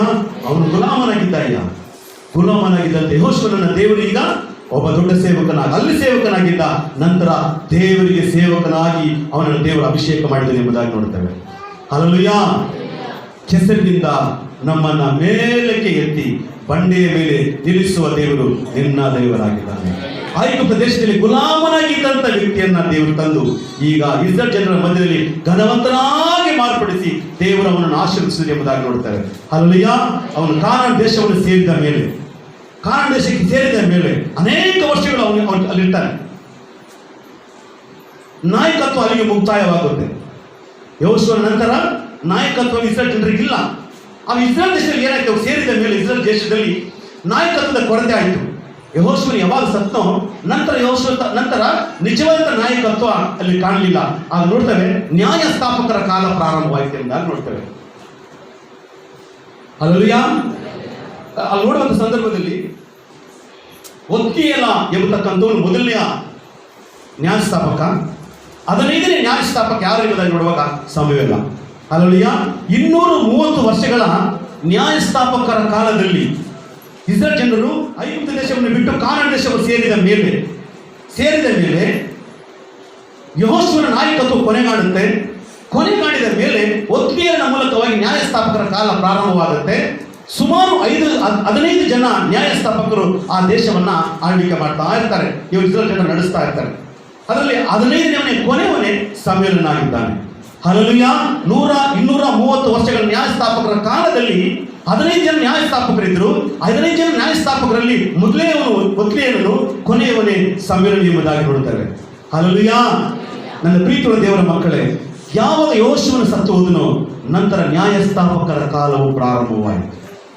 ನನ್ನ ಪ್ರೀತಿಯ ದೇವರ ಮಕ್ಕಳು, ಯಾಕೆ ಈ ಮಾತನ್ನು ನಾವು ಹೇಳ್ತೀವಿ ಅಂದ್ರೆ, ದೇವರು ಇವತ್ತು ನಿಜವಾಗಿರ್ತಕ್ಕಂಥ ನಾಯಕತ್ವವನ್ನ ಆತನು ಎದುರು ನೋಡುತ್ತಾ ಇದ್ದಾನೆ. ನೀನು ಹಿಂಗೆ ಇರು, ನೀನು ಯಾವ ಸ್ಥಿತಿಯಲ್ಲೇ ಇರು, ನಿನ್ನ ನಿಜವಾದ ಸ್ಥಿತಿ ಹೆಂಗೆ ಇರಲಿ, ಆದರೆ ನಿನ್ನ ಪರಿಸ್ಥಿತಿಗೆ ದೇವರು ಗುರುತಿಸೋದಿಲ್ಲ, ನಿನ್ನ ಜ್ಞಾನವನ್ನು ಕುರಿತು ದೇವರು ಪರೀಕ್ಷಿಸೋದಿಲ್ಲ, ನೀನು ಎಷ್ಟು ಓದಿಕೆ ಎಂಬುದಾಗಿ ದೇವರನ್ನು ಗುರುತಿಸ್ತಾ ಇಲ್ಲ. ನೀನು ಯಾವ ಸ್ಥಿತಿಯಲ್ಲಿ ಇರು, ಹೆಂಗೆ ಇರು, ನೀನು ಎಷ್ಟರ ಮಟ್ಟಿಗೆ ವೈರಾಗ್ಯವಾಗಿದ್ದಿ, ದೇವರಿಗೋಸ್ಕರವಾಗಿ ನೀನು ಮೀಸಲಾಗಿದ್ದಿ ಎಂಬುದನ್ನು ಗಮನಿಸಿ ನಿನ್ನ ತಿಪ್ಪೆಯಿಂದ ಮೇಲಕ್ಕೆ ಎತ್ತಿ, ಕೆಸರಿನಿಂದ ಮೇಲಕ್ಕೆ ಎತ್ತಿ ಬಂಡೆಯ ಮೇಲೆ ನಿಲ್ಲಿಸಿ ನಿನ್ನನ್ನು ಘನಪಡಿಸುವ ದೇವರು ನಿನ್ನ ದೇವರಾಗಿದ್ದಾನೆ. ಅದಕ್ಕೆ ನಮಗೆ ನಾಯಕತ್ವವು ಬಹಳ ಪ್ರಾಮುಖ್ಯವಾಗಿರ್ತಕ್ಕಂಥದ್ದು. ನಾಯಕತ್ವ ಎಲ್ಲರಿಗೂ ಬೇಕು, ಆಸೆನೆ, ಎಲ್ಲರಿಗೂ ನಾಯಕತ್ವ ಬೇಕು. ಆದರೆ ನಾಯಕತ್ವ ಮಾಡಬೇಕಾದ್ರೆ ಅದಕ್ಕೆ ತಕ್ಕದಾದಂಥ ಒಂದು ಸರಿಯಾಗಿರ್ತಕ್ಕಂಥ ಸಾಕ್ಷಿಯು ದೇವರಿಗೆ ಅವಶ್ಯಕತೆಯಾಗಿದೆ. ನಾವೇ ಮೇಲೆ ಬಂದ್ಬಿಡ್ಬೋದು, ಅದು ಬಹಳ ದಿನ ಉಳಿಯಲ್ಲ. ದೇವರು ಆರಿಸಿಕೊಳ್ಳುವಾಗ ಅದು ಶಾಶ್ವತವಾಗಿ ಉಳಿತಕ್ಕಂಥ ಒಂದು ನಾಯಕತ್ವವಾಗಿದೆ. ಹಲ್ಲೆಲೂಯಾ. ಐಗುಪ್ತ ದೇಶದಲ್ಲಿ ಗುಲಾಮನಾಗಿದ್ದ, 40 ವರ್ಷಗಳ ಪ್ರಯಾಣದಲ್ಲಿ ಮೋಶೆ ಸಂಗಡ ಅವನು ಅಸಿಸ್ಟೆಂಟ್ ಆಗಿದ್ದ. ತದನಂತರ ಮೋಶೆ ಸತ್ತ ಮೇಲೆ ದೇವರು ಅವನ ಸೇವಕನನ್ನ ಆರಿಸಿ ದೇವರು ತನ್ನ ಸೇವಕನಾಗಿ ಅವನನ್ನು ಅಭಿಷೇಕ ಮಾಡಿದ್ರು ಎಂಬುದಾಗಿ ನೋಡ್ತೇವೆ. ಹಲ್ಲೆಲೂಯಾ. ಮೊದಲನೇದಾಗಿ ಗುಲಾಮನಾಗಿದ್ದ, ಎರಡನೇದಾಗಿ ಮೋಶೆ ಸೇವಕನಾಗಿದ್ದ, ಆ ಸೇವಕ ನಿಷ್ಠಾವಂತನಾಗಿದ್ದ. ನಂತರ ದೇವರು ಅವನ ಸೇವಕನಾಗಿ, ಆತನಿಗೆ ಸೇವಕನಾಗಿ ಆರಿಸಿಕೊಂಡ. ನಂತರ ದೇವರು ಮೋಶೆಯ ಸಂಗಡ ಇದ್ದ ರೀತಿಯಲ್ಲಿ ಯೆಹೋಶುವನ ಸಂಗಡ ದೇವರು ಇದ್ದನು ಎಂಬುದಾಗಿ ವಾಕ್ಯದಲ್ಲಿ ಬರೆಯಲ್ಪಟ್ಟಿದೆ. ಹಲ್ಲೆಲೂಯಾ. ಇವತ್ತು ನಿನ್ನ ಸ್ಥಿತಿ ಹೆಂಗೆ ಇರಲಿ, ಅದರ ಬಗ್ಗೆ ಚಿಂತೆ ಮಾಡಬೇಡ. ನಿನ್ನ ಬಗ್ಗೆ ಚಿಂತಿಸುವನು ಒಬ್ಬನಿದ್ದಾನೆ, ಆತನೇ ದೇವರು. ನಿನ್ನ ಸ್ಥಿತಿ ಹೆಂಗೆ ಇರಲಿ, ಅದರ ಬಗ್ಗೆ ಚಿಂತೆ ಮಾಡಬೇಡ. ನೀನು ಎಷ್ಟರ ಮಟ್ಟಿಗೆ ಆ ಸ್ಥಿತಿಯಲ್ಲಿ ದೇವರನ್ನು ಮಹಿಮೆ ಪಡಿಸಿದ್ಯಾ, ಅದು ಬಹಳ ಪ್ರಾಮುಖ್ಯವಾಗಿರ್ತಕ್ಕಂಥದ್ದು. ನಿನ್ನ ಜ್ಞಾನ ದೇವರ ಮುಂದೆ ಏನೂ ಅಲ್ಲ. ಜ್ಞಾನಿಗಳನ್ನು ಅವಮಾನ ಮಾಡಲಿಕ್ಕೋಸ್ಕರವಾಗಿ ದೇವರು ಅಜ್ಞಾನಿಗಳನ್ನು ಆರಿಸಿಕೊಳ್ತಾನೆ, ಪರಾಕ್ರಮಿಗಳನ್ನು ಅವಮಾನ ಮಾಡಲಿಕ್ಕೋಸ್ಕರವಾಗಿ ಬಲಹೀನರನ್ನ ದೇವರು ಆರಿಸಿಕೊಳ್ತಾನೆ ಎಂಬುದಾಗಿ ವಾಕ್ಯದಲ್ಲಿ ಬರೆಯಲ್ಪಟ್ಟಿದೆ. ದೇವರಿಗೆ ಏನು ಬೇಕು ಸಾಧ್ಯ, ಆದರೆ ನಾವು ಎಷ್ಟರ ಮಟ್ಟಿಗೆ ದೇವರಿಗೆ ನಿಷ್ಠಾವುಳ್ಳವರಾಗಿದ್ದೀವಿ, ಅದು ಬಹಳ ಪ್ರಾಮುಖ್ಯವಾಗಿರ್ತಕ್ಕಂಥ ಕಾರ್ಯ. ಹಲ್ಲೆಲೂಯಾ. ನಾಯಕತ್ವ ಮುಖ್ಯ ಅಲ್ಲ, ನಾಯಕತ್ವ ನಮಗೆ ಬೇಕಾಗಿದ್ದ ಪಕ್ಷದಲ್ಲಿ ನಾವಿರುವ ಸ್ಥಿತಿಯಿಂದ ಮೇಲಕ್ಕೆ ದೇವರು ನಮ್ಮನ್ನು ಎತ್ತಬೇಕಾದ್ರೆ ದೇವರು ಯಾವುದನ್ನು ಇಷ್ಟಪಡ್ತಾನೋ ಅದು ನಮ್ಮಲ್ಲಿ ಕಾಣಬೇಕಾಗಿದೆ. ಆಗ ಮಾತ್ರ ನಮ್ಮನ್ನು ಇರುವಂತ ಜಾಗದಿಂದ ಆತ ಮೇಲಕ್ಕೆತ್ತಿ ನಿಲ್ಲಿಸುವ ದೇವರಾಗಿದ್ದಾನೆ. ಯೋಬನು ಪರಿಸ್ಥಿತಿ ಕೆಟ್ಟೋಗಿತ್ತು, ಚೆನ್ನಾಗಿತ್ತು, ಕೆಟ್ಟೋಗಿತ್ತು, ಮತ್ತೆ ಎಷ್ಟಾದ ಸ್ಥಿತಿಗಿಂತ ಉನ್ನತ ಸ್ಥಿತಿಗೆ ಬಂದ. ಯಾಕೆಂದ್ರೆ ಆಗ ಹೆಂಗಿದ್ದು ಕೆಳಗೆ ಬಂದಾಗ ಹಂಗೆ ಇದ್ದ, ಅದು ಕಾದುಕೊಂಡಿದ್ದರಿಂದ ಅವನ್ನ ಅದಕ್ಕಿಂತ ಇನ್ನು ಮೇಲಕ್ಕೆ ಎತ್ತಿಬಿಟ್ಟು. ಯೆಹೋಶುವ ಗುಲಾಮನಾಗಿದ್ದ, ನಂತರ ಮೋಶೆ ಸೇವಕನಾದ. ಅದೇ ಯೆಹೋಶುವನನ್ನ ದೇವರ ಸೇವಕನಾಗಿ ದೇವರು ಆರಿಸಿಕೊಂಡ. ಇದು ವಿಶೇಷವಾಗಿರ್ತಕ್ಕಂಥ ಒಂದು ಕಾರ್ಯ. ಇನ್ನೊಂದು ವಾಕ್ಯ ಒಂದಿಬ್ಬರು ಪರಿಚಯ ಮಾಡಿಕೊಡ್ತೇನೆ ನಿಮಗೆ. ಎರಡನೇ ಅರಸುಗಳ ಪುಸ್ತಕ 3ನೇ ಅಧ್ಯಾಯ 11ನೇ ವಚನ. ಆದರೆ ಯೆಹೋಷಾಫಾಟನು ಯೆಹೋವನ ಸನ್ನಿಧಿಯಲ್ಲಿ ನಮಗೋಸ್ಕರ ವಿಚಾರಿಸಬಲ್ಲವನಾದ ಒಬ್ಬ ಇಲ್ಲವೋ ಹಾ. ಎಂದು ಕೇಳಿದನು. ಹಾ. ಆಗ ಇಸ್ರಾಯೇಲ್ಯರ ಅರಸನ ಸೇವಕರಲ್ಲೊಬ್ಬನು ಹಾ. ಅವನಿಗೆ ಶಾಫಾಟನ ಮಗನು ಎಲಿಯನ ಕೈಗೆ ನೀರು ಕೊಡುತ್ತಿದ್ದವನು ಆದ ಎಲಿಯನ ಕೈಗೆ ನೀರು ಕೊಡುತ್ತಿದ್ದವನು ಆದ ನೀರು ಕೊಡುವನಿದ್ದಾನಲ್ಲ ಒಬ್ಬ ಎಲಿಷನೆಂಬ ಎಲಿಷನೆಂಬ ವ್ಯಕ್ತಿ ಇದ್ದಾನೆ. ಅವನು ಏನ್ ಪರಿಚಯ ಮಾಡ್ಕೊಡ್ತಾನೆ ನೋಡ್ರಿ ನಮಗೆ. ಎಲಿಷನಿಗೆ ಒಬ್ಬ ಪ್ರವಾದಿ, ಅವನು ಎಲಿಷ ಎಂಬತಕ್ಕಂಥ ಪ್ರವಾದಿಗೆ ಒಬ್ಬ ದೇಶದ ಸೇವಕನು ಏನಂತ ಪರಿಚಯ ಮಾಡ್ಕೊಡ್ತಿದ್ದಾನೆ? ಎಲಿಯನ ಕೈಗೆ ನೀರು ಹಾಕ್ತಾ ಇದ್ದವನು. ಅಂದ್ರೆ ನೋಡಿ ಎಷ್ಟು ಚೆನ್ನಾಗಿದೆ. ಉದಾಹರಣೆಗೆ ನಾನು ಇವ್ರನ್ನ ಎಲ್ಲ ನೋಡ್ದಾಗಿದೆಲ್ಲ. ಉದಾಹರಣೆ ನಿಮ್ಗೆ ಸರಸ್ವತಿಗಳನ್ನ ಯಾರು ನೋಡ್ತಾರೆ? ಹುಡುಗಿ ಎಲ್ಲ ನೋಡ್ದಾಗಿತ್ತಲ್ಲ. ಇನ್ನೊಬ್ರು ಹೇಳ್ತಾರೆ ಚರ್ಚೆ ಕಸ ಗುಡಿಸ್ತಿತ್ತಲ್ಲ ಆ ಹುಡುಗಿದು. ಹಂಗಂದ್ರೆ ಅದು ಪರಿಚಯನ ಅಲ್ಲ. ಅಲ್ಲಿ ಜೈಲ್ ಸ್ಕೂಲ್ ಟೀಚರ್ ಕೆಲಸ ಮಾಡ್ತಿರಲ್ಲ ಅವ್ರು ಇವರು, ಅದು ಸರಿನ? ಅವ್ರು ನಡೆಸಬೇಕು, ಅವ್ರನ್ನ ಕೇಳಿ ಮಾಡಬೇಕು, ಅವ್ರು ಡಮ್ಮಿ ಮಾಡಬೇಕು, ಯಾವ್ದು ಕರೆಕ್ಟ್ ಇದೆ? ಹಾ, ಇವತ್ತು ಅನೇಕ ಜನಗಳ ಜೀವಿತ ಹೆಂಗಿದೆ ಅಂದ್ರೆ ಒಬ್ಬರನ್ನೊಬ್ಬರು ಪರಿಚಯ ಮಾಡ್ಕೊಡ್ಬೇಕಾದ್ರೆ ಕೇವಲವಾದ ರೀತಿಯಲ್ಲಿ ಪರಿಚಯ ಮಾಡ್ಕೊಡ್ತಾರೆ. ಇದು ಲೋಕ. ಇಲ್ಲಿ ಅವ್ನ ಹೆಂಗೆ ಪರಿಚಯ ಮಾಡ್ತೇನೆ? ಒಬ್ಬ ಪ್ರವಾದಿನ ಪರಿಚಯ ಮಾಡ್ಕೊಡ್ತಕ್ಕಂಥ ವಿಧಾನ ಎಷ್ಟು ಚೆನ್ನಾಗಿದೆ ನೋಡ್ರಿ. ಇವನು ಯಾರು ಗೊತ್ತೇನ್ರಿ? ಅವ್ನು ಹೇಳ್ತಾನೆ, ನನಗೋಸ್ಕರವಾಗಿ ಪ್ರವಾದಿಸ್ತಕ್ಕಂಥ ಒಬ್ಬ ಪ್ರವಾದಿ ಈ ಊರಲ್ಲಿ, ಈ ದೇಶದಲ್ಲಿ ಯಾವನಾರ ಇದಾನ ಅಂದ್ರೆ ಇದಾನ್ ಸ್ವಾಮಿ. ಅವನು ಎಲಿಯನ್ ಜೊತೆಗೆ ಇದ್ದಂತ ಒಬ್ಬ ವ್ಯಕ್ತಿ. ಈಗ ಅವ್ನು ಸತ್ತ ಮೇಲೆ ಎಲಿಶಾ ಅಂತ ಒಬ್ಬ ಉಟ್ಕೊಂತಿದ್ದಾನೆ. ಅವ್ನು ಸೂಪರ್ ಅಂತ ಅವ್ನು ಅನ್ಬೋದಾಗಿತ್ತು. ಅವ್ನು ಹಂಗಂತ ಇಲ್ಲ. ಅವನು ಅಯ್ಯೋ ಒಬ್ಬ ಇದನ್ರಿ, ಅವನು ಎಲಿಯಾ ಅಂತ ಒಬ್ಬ ಪ್ರವಾದಿಗಳಿದ್ರು, ಅವನ ಕೈ ನೀರು ಹಾಕ್ತಾ ಇದ್ದ. ಇವನು ಹಾ ಇಲ್ಲ ಬೈಯನ್ರಿ, ನಾವು ಓದೋದೆಲ್ಲ ಲೆಟ್ರಿನ್ ತೊಳಿತಾ ಇರ್ತಾರೆ ಚರ್ಚಿಂದು. ಹಂಗಂತ ಅವ್ನು ಪರಿಚಯ ಮಾಡ್ಕೊಳ್ತಾ. Hallelujah, hallelujah. ಎಲಿಷನ್ ಯಾವ ರೀತಿ ಪರಿಚಯ ಆಗ್ತಿದ್ದಾನೆ? ಯಾವ ರೀತಿ ಪರಿಚಯ ಆಗ್ತಿದ್ದಾನೆ? ಎಲಿಯನ ಕೈಗೆ ನೀರು ಹಾಕತಕ್ಕಂತ ಒಬ್ಬ ವ್ಯಕ್ತಿ ಅಲ್ಲಿ ಇದ್ದಾನ್ರಿ ಅಂತ ಅವನು ಅಂದ. ಈಗ ರಾಜ ಬಾ ಅಲ್ಲಿ ಹೋಗೋಣ ಅಂತ ಅಂದ. ಅಲ್ಲಿ ಹೋಗಿ ವಿಚಾರಿಸ್ತಾನೆ. ಹಲ್ಲೆಲೂಯಾ. ಅದೇ 6ನೇ ದೇವ ತಗೊಳ್ರಿ, 21ನೇ ವಚನವನ್ನು ಓದ್ರಿ. ಇಸ್ರಾಯೇಲ್ಯರ ಅರಸನು ಅವನನ್ನು ಕಂಡು ಎಲಿಷನಿಗೆ ಅಪ್ಪ ಏನಂತೇನೆ? ಅಪ್ಪ ಅಂತೇನೆ. ಫಸ್ಟ್ ಹೇಳಿದ್ರು ಅವರು ಎಲಿಯನ ಕೈಗೆ ನೀರು ಹಾಕಿ ಹೋಗೋಣ ಅಂತಂದ್ರು. ಏನಂದ್ರು? ಒಬ್ಬ ಸೇವಕರ್ತೇನೆ, ಇವನು ಯಾರು? ಎಲಿಶಾ. ಇವನು ಎಲಿಯನ ಕೈಗೆ ನೀರು ಹಾಕ್ತಿದ್ದವನು ಅಂತ. ಸ್ವಲ್ಪ ಸಮಯ ಆಗಿತ್ತು ಅಷ್ಟೇ. ಅವ್ನು ಏನ್ ಹೇಳ್ತಾನೆ? 6ನೇ ದೇವಕ್ಕೆ ಬಂದ ಕೂಡಲೇ ಅವನು ಅಪ್ಪ ಅಂತ ಕರೀತಾ ಇದ್ದಾನೆ. ಹಲ್ಲೆಲೂಯಾ. ಇವತ್ತು ಪ್ರಪಂಚ ನಿನ್ನ ಏನೇ ಹೇಳಲಿ, ನಿನ್ನ ಅವಮಾನ ಮಾಡಲಿ, ನಿನ್ನ ಅಪಹಾಸ್ಯ ಮಾಡಲಿ, ಆದ್ರೆ ಒಂದಲ್ಲ ಒಂದು ದಿನ ಅದೇ ಬಾಯಿ ನಿನ್ನನ್ನು ಆರಾಧಿಸುವಂತ ಸಮಯ ಬಂದೇ ಬರುತ್ತೆ. ನಿನ್ನ ಹೊಗಳುವಂತ ಸಮಯ ಹತ್ತಿರಕ್ಕೆ ಬಂದೇ ಬರುತ್ತೆ. ತಿರಸ್ಕರಿಸಿದಂತ, ಅವಮಾನ ಮಾಡಿದಂತ, ನಿಂದಿಸಿದಂತ ಅದೇ ಬಾಯಿ ನಿನ್ನನ್ನು ಹೊಗಳುವಂತ ದಿನ. ಹಲ್ಲೆಲೂಯಾ. ಇಲ್ಲಿ ನಾವು ನೋಡ್ತೇವೆ, ಮೊದಲನೇದಾಗಿ 3ನೇ 11ನೇ ವಚನ ನೋಡ್ತೇವೆ. ಅವನು ಎಲಿಯನ ಕೈಗೆ ನೀರು ಹಾಕತಕ್ಕಂಥ ಒಬ್ಬ ವ್ಯಕ್ತಿ ಇದ್ದಾನೆ. ಅವನ ಹೆಸರು ಎಲಿಶಾ ಅಂತ. ಅವನ ಬಳಿಗೆ ಹೋಗೋಣ. ಅವನೇ ಈಗ ಪ್ರವಾದಿ ಹೇಳ್ತಕ್ಕಂಥವ್ರು ಎಂಬುದಾಗಿ 6ನೇ ಅಧ್ಯಾಯಕ್ಕೆ ಬರುವಂತ ಸಂದರ್ಭದಲ್ಲಿ ಅದೇ ಅರಸನಿಗೆ ಹೇಳ್ತೇನೆ. ಆಗ ಒಬ್ಬ ಸೇವಕ ಹೇಳ್ದ ಏನಂತ? ಎಲಿಯನ ಕೈಗೆ ನೀರು ಹಾಕ್ತಕ್ಕಂಥವನು ಎಂಬುದಾಗಿ ಒಬ್ಬ ಸೇವಕ ಪರಿಚಯ ಮಾಡ್ತಾನೆ. ಈಗ ರಾಜನೇ ಏನ್ ಹೇಳ್ತಾನೆ? ಅಪ್ಪ ಅಂತ ಕರಿತಿದ್ದಾನೆ. ಹಲ್ಲೆಲೂಯಾ. ಮತ್ತೆ ಮುಂದಕ್ಕೆ ನೋಡುವಾಗ ಮುಂದಿನ ಭಾಗದಲ್ಲಿ ಅವನು ಇಸ್ರಾಯೇಲರ ತಂದೆ ಎಂಬುದಾಗಿ ಅವರು ಒಂದು ಮಾತನ್ನು ಹೇಳಲಿಕ್ಕೆ ಇಷ್ಟಪಡ್ತಾರೆ. ಇಸ್ರಾಯೇಲರ ತಂದೆ ಎಂಬುದಾಗಿ. ನನ್ನ ಪ್ರೀತಿಯುಳ್ಳ ದೇವರ ಮಕ್ಕಳೇ, ಸಮಾಜ ನಿನ್ನ ಇರ್ತಕ್ಕಂಥ ಸ್ಥಿತಿಯನ್ನು ಕಂಡು ಏನೇ ಹೇಳ್ಬೋದು. ಸಮಾಜ ನಿನ್ನ ಇರ್ತಕ್ಕಂಥ ಈ ಪರಿಸ್ಥಿತಿಯನ್ನು ಕಂಡು ನೀನು ಏನೇ ಅಪಹಾಸ್ಯ ಮಾಡ್ಬೋದು. ಆದರೆ ಒಂದು ದಿನ ಬರುತ್ತೆ, ಅದೇ ಬಾಯಿ ನಿನ್ನನ್ನು ಹೊಗಳುವಂತಹ ದಿನ. ಹಾಗಾದ್ರೆ ಆ ಹೊಗಳುವಿಕೆ ಅವನಲ್ಲಿ ಬರಬೇಕಾದ್ರೆ ಎಲಿಷನ ಏನ್ ಮಾಡ್ತಾ ಇದ್ದ? ಅದು ಮುಖ್ಯ. ಒಬ್ಬ ಎಲಿಯನ ಕೈಗೆ ನೀರು ಹಾಕ್ತಾ ಇದ್ದಂತ ಒಬ್ಬ ಸೇವಕ ಇವತ್ತು ಇಸ್ರಾಯೇಲ್ ದೇಶದ ರಾಜನೇ ಅಪ್ಪ ಎಂಬುದಾಗಿ ಕರೆಯಬೇಕಾದ್ರೆ ಅವನ ಜೀವಿತ ಹೆಂಗಿರ್ಬೇಕು? ಅದು ಬಹಳ ಪ್ರಾಮುಖ್ಯವಾದದ್ದು. ಗುಲಾಮ ಅಂತ ಕರೀತಕ್ಕಂಥ ಒಬ್ಬ ವ್ಯಕ್ತಿನ ರಾಜ ಅಂತ ಅವನು ಆಗಬೇಕಾದ್ರೆ ಅವನ ಜೀವಿತದಲ್ಲಿ ಏನೋ ದೊಡ್ಡ ಬದಲಾವಣೆ ಆಗಿದೆ. ಆ ಬದಲಾವಣೆ ಆಗಲಿಕ್ಕೆ ಕಾರಣಗಳೇನು? ಅದನ್ನು ನಾವು ಕಂಡುಹಿಡಿಯಬೇಕಾಗಿದೆ. ಹಲ್ಲೆಲೂಯಾ. ಎಲಿಶಾ ಅಂತ ಸಾಧಾರಣವಾದಂಥ ವ್ಯಕ್ತಿ ಅಲ್ಲ. 12 ಜೊತೆ ಎತ್ತನ್ನು ಇಟ್ಟುಕೊಂಡು ಬೇಸಾಯ ಮಾಡ್ತಾ ಇದ್ದಂಥ ವ್ಯಕ್ತಿ. ಒಂದೇ ಸರಿಗೆ 12 ಜೊತೆ ಎತ್ತು, ಒಂದೇ ಸರಿಗೆ 12 ಜೊತೆ ಎತ್ತನ್ನು ಇಟ್ಟುಕೊಂಡು ಬೇಸಾಯ ಮಾಡ್ತಾ ಇದ್ದಂತ ದೊಡ್ಡ ಐಶ್ವರ್ಯವಂತ. ಅವೆಲ್ಲವನ್ನು ಅವನು ಬಿಟ್ಟು ಎಲಿಯನ ಕರೆದ ಕೂಡಲೇ ಎಲ್ಲವನ್ನು ಬಿಟ್ಟು ಎಲಿಯನ ಹಿಂಗಡೆ ಹೊರಟು ಹೋದಂತ ವ್ಯಕ್ತಿ. ಅವನು ಎಲಿಯನ ಎಷ್ಟು ಮಟ್ಟಿಗೆ ಪ್ರೀತಿ ಮಾಡ್ತಾನೆ ಅಂದ್ರೆ ತಂದೆ ತರ ಪ್ರೀತಿ ಮಾಡ್ತಾ ಇದ್ದಾನೆ. ನಿಷ್ಠೆಯಿಂದ ಪ್ರೀತಿ ಮಾಡ್ತೇನೆ. ಒಂದು ಮಾತು ಸಹ ತಪ್ಪಿರಲಿಲ್ಲ. ಅವನ ಸೇವೆಗೆ ಸಾಕಷ್ಟು ಸಹಕಾರಿ, ಸಾಕಷ್ಟು ಸೇವೆ. ಎಲಿಯನಿಗೆ ತುಂಬಾ ಸೇವೆ ಮಾಡ್ತಾ ಇದ್ದಂತ ವ್ಯಕ್ತಿ. ನೋಡ್ರಿ, ಇವನು ಹೇಳ್ತೇನೆ, ಅವನು ಎಲಿಯನ ಕೈಗೆ ನೀರು ಹಾಕ್ತಾ ಇದ್ದಂತ ವ್ಯಕ್ತಿ.